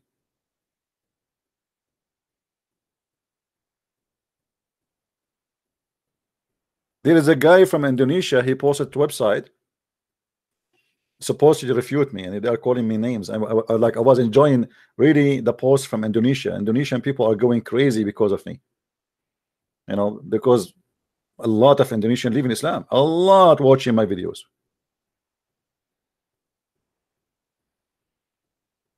Genie he is not a genie in the ball. He is genie in YouTube. Yeah, you can get a 3 wish. One of them is to make your penis never go sleep. Is that the one? Here we go. Allah is the real genie. I swear by Allah, Muhammad, he says, there is no one of you whom admit to paradise, but Allah will marry him to a 72 wives from the Houris and 70 from his inheritance from the people of hell, and those inheritance whom they will have a desirable front passages. You see here the translation trying to make it look nicer. He's talking about their nipples, their boobs, their vagina. So don't worry, Allah will import from hell special kind of women, the best women who have nice boobs, brother. Very important, brother. Imagine, brother, Allah he import for us from the hell very hoary women. That's why they're in hell supposedly, because they have a hot vagina. So Allah will take them from hell. They are in hell, and then Allah he will go there and you come, you come, and you come, and you come. So Allah he select those women who they are hookers, so good in sex, and they have nice boobs, mashallah, alhamdulillah, and then we ship them out to heaven, and their job is to make you happy. And you are telling me that this is a religion. And not only that, your male member will never go sleep. What do you want more? Imagine now you are sharpening your teeth to go to heaven to have sex, and then suddenly your male member go. Impossible, brother. Allah will never allow that. Are you crazy? Impossible. Allah he planned for everything perfectly, so he will guarantee you that your male member, the hadith trying to be like the translation, they're trying to be polite. The fact it says the word start with D. I'm not going to say it. You know, this is what it says. So your penis will never go flat. I mean, imagine you are in the highway and you find a lot of women, they are naked, and now, you know, hey, penis, hello, penis. Hello, wake up, wake up, wake up, wake up. The woman is there, they are naked, and they are very white, brother, but your penis is not working. So Allah, he will never allow such a thing to happen. He will, and by the way, the Muslim, they will say to you, this is a weak hadith. By the way, weak hadith is accepted. Even the one they say it is weak, it is accepted. Daif. Shall I take you to Sheikh Hamza, who said, I quote him. So hadith which is weak, it did not flunk, it pass. It pass. The same as the professor don't throw a paper get D, it pass. So because they are ignorant, and actually Sheikh Hamza he says so the argument about weak hadith is a weak argument. I'm just using his own words. Anything you say to them, because they are ignorant, they are kids, they say to you it is a weak hadith. But weak hadith is accepted. It means it's fine. Weak hadith is not bad.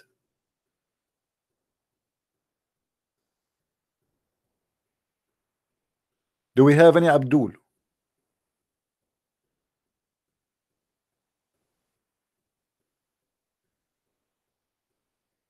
Anyone?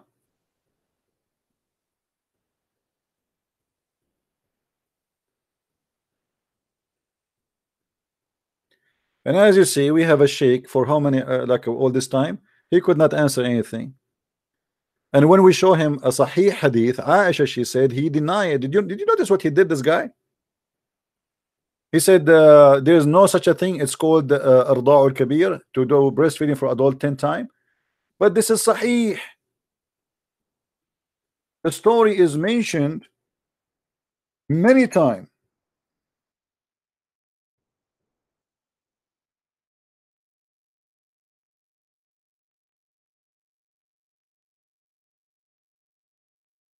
And there's many report that even Aisha, she did not let anyone to enter upon Muhammad, upon her, unless the Muslims, they have to suckle the breast of her sisters and her nieces, as you see. So anything is embarrassing, right away they say it is there's no such a thing. Here we go. This is Sahih Muslim. It's Sahih Muslim. It's even the name of the book is Sahih Muslim, which means correct Muslim. So the name of the book is correct Muslim. You Muslim, you call it correct, but it's wrong. Anything is embarrassing, they say it's wrong, it's weak. But weak is accepted. Even the weak one is accepted. Again, just to remind you, the video about animals, the most dangerous animals in Islam, is back. You know, YouTube put it back because they tried to take it down. The Muslims, they flag it, and YouTube agreed there's nothing wrong with that video. We are fighting hate, we are not teaching hate. And they thought maybe the Muslim, they flag it like crazy, and they try to take it down, but you know, it doesn't work. It doesn't work, my friend, because even if you take my video down, the video is all over. You see, there's something about Christian Prince maybe you do not know. When Christian Prince, he says anyone can download my videos, there's a purpose of that. So the videos will never disappear. They are all over the internet, not only in YouTube. So if you think you can take my videos down, you are dreaming. And my books is there too. And this is why we say, please download.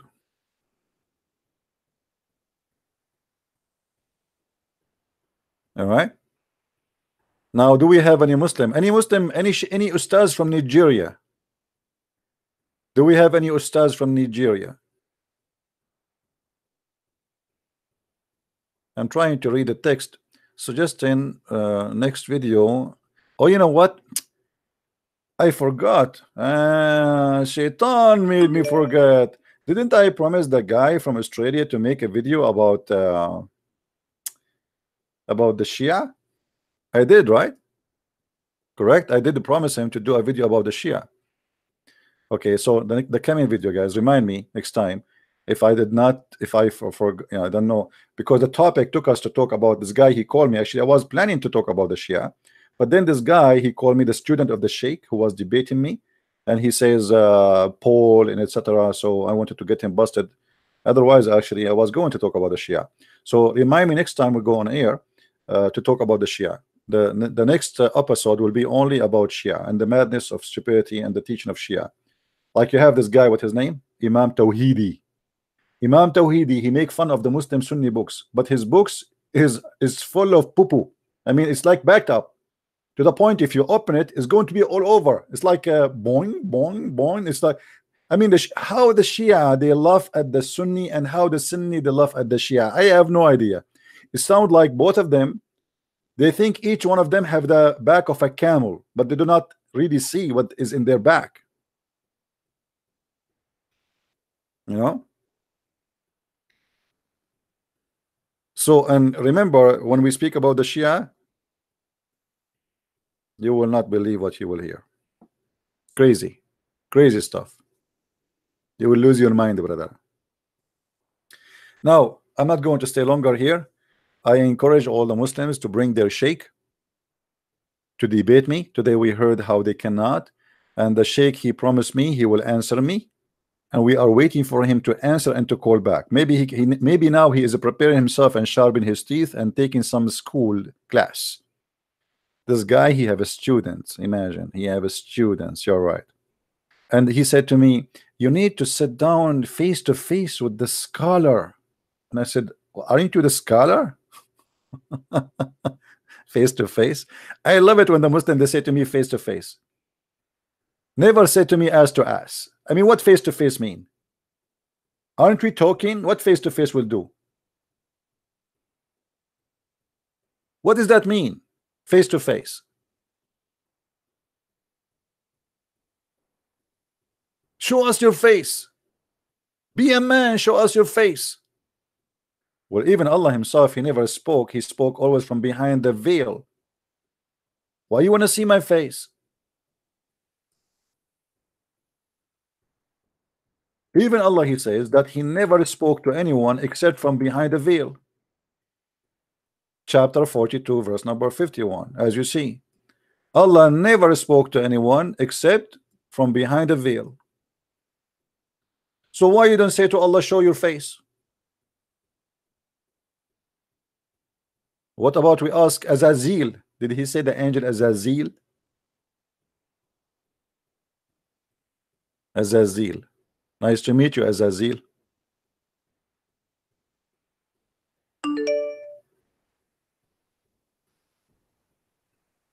Don't call me unless you are a Muslim.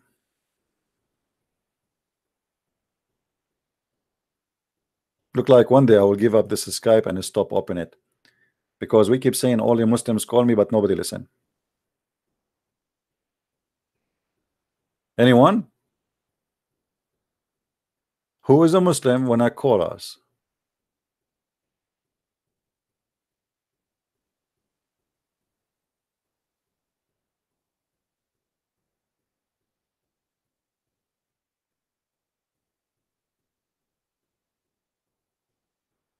All right. Well, anyway, I want to say thank you guys for being here. Maybe today we have enough, and next time we go on air, if we go to tomorrow, let us hope tomorrow maybe we can make it. Then we will speak about the Shia as we promised. Bring your popcorn, and if you are a Shia Sheikh, you can call me tomorrow. Feel free if you like to defend your Shia sect. And I find the Shia sect is hilarious. I mean, it's a comedy. And please, tomorrow, if you come to watch the Shia episode, please be sure you don't wear a black shoe. Anyone remember what the Shia believe about the black shoe? Let us see if your memory, just to remind you about the Shia. Anyone remember what wearing black shoe will do if you are a Shia? Who remember? If you wear a black shoe, according to the Shia, that will make your penis useless. So if you are wearing a black shoe and you are married, I'm warning you, sooner or later you will lose it. This is what the Shia believe. And the only way to have a very powerful penis, according to the Shia, is to wear a yellow shoes. This is why the flag of Hezbollah is yellow, if you notice. MashaAllah, Alhamdulillah. Now I understand why a lot of people, they are suffering from sexual problems. It is the black shoe. I thought it's something else. It turned to be the black shoe. Let me see my shoes. This one is not black, and I have only 2 shoes. That's it. None of them is black, so I'm fine. Thank God. It happened by luck, not because I was smart. It by luck. Like, it's a relief. I mean, imagine. I mean, you wear a black shoe. I mean, what an idiot! How you do that? Don't you know that it is haram? And don't you know that this will cause you to, you know? And come on, don't wear a black shoe. And by the way, this is proven scientifically to be correct. So next time we go online, if it's tomorrow, it's tomorrow. If not, maybe the day after, we will talk about the Shia. Please invite your friends and tell everybody, and subscribe so you get notification. And don't forget to subscribe to minds.com/Christian Prince. You see it in the screen always. So subscribe, join us, so you will be notified. Until then, I say, may the Lord bless you. Christ is Lord and Islam is false. Thank you very much. Take care.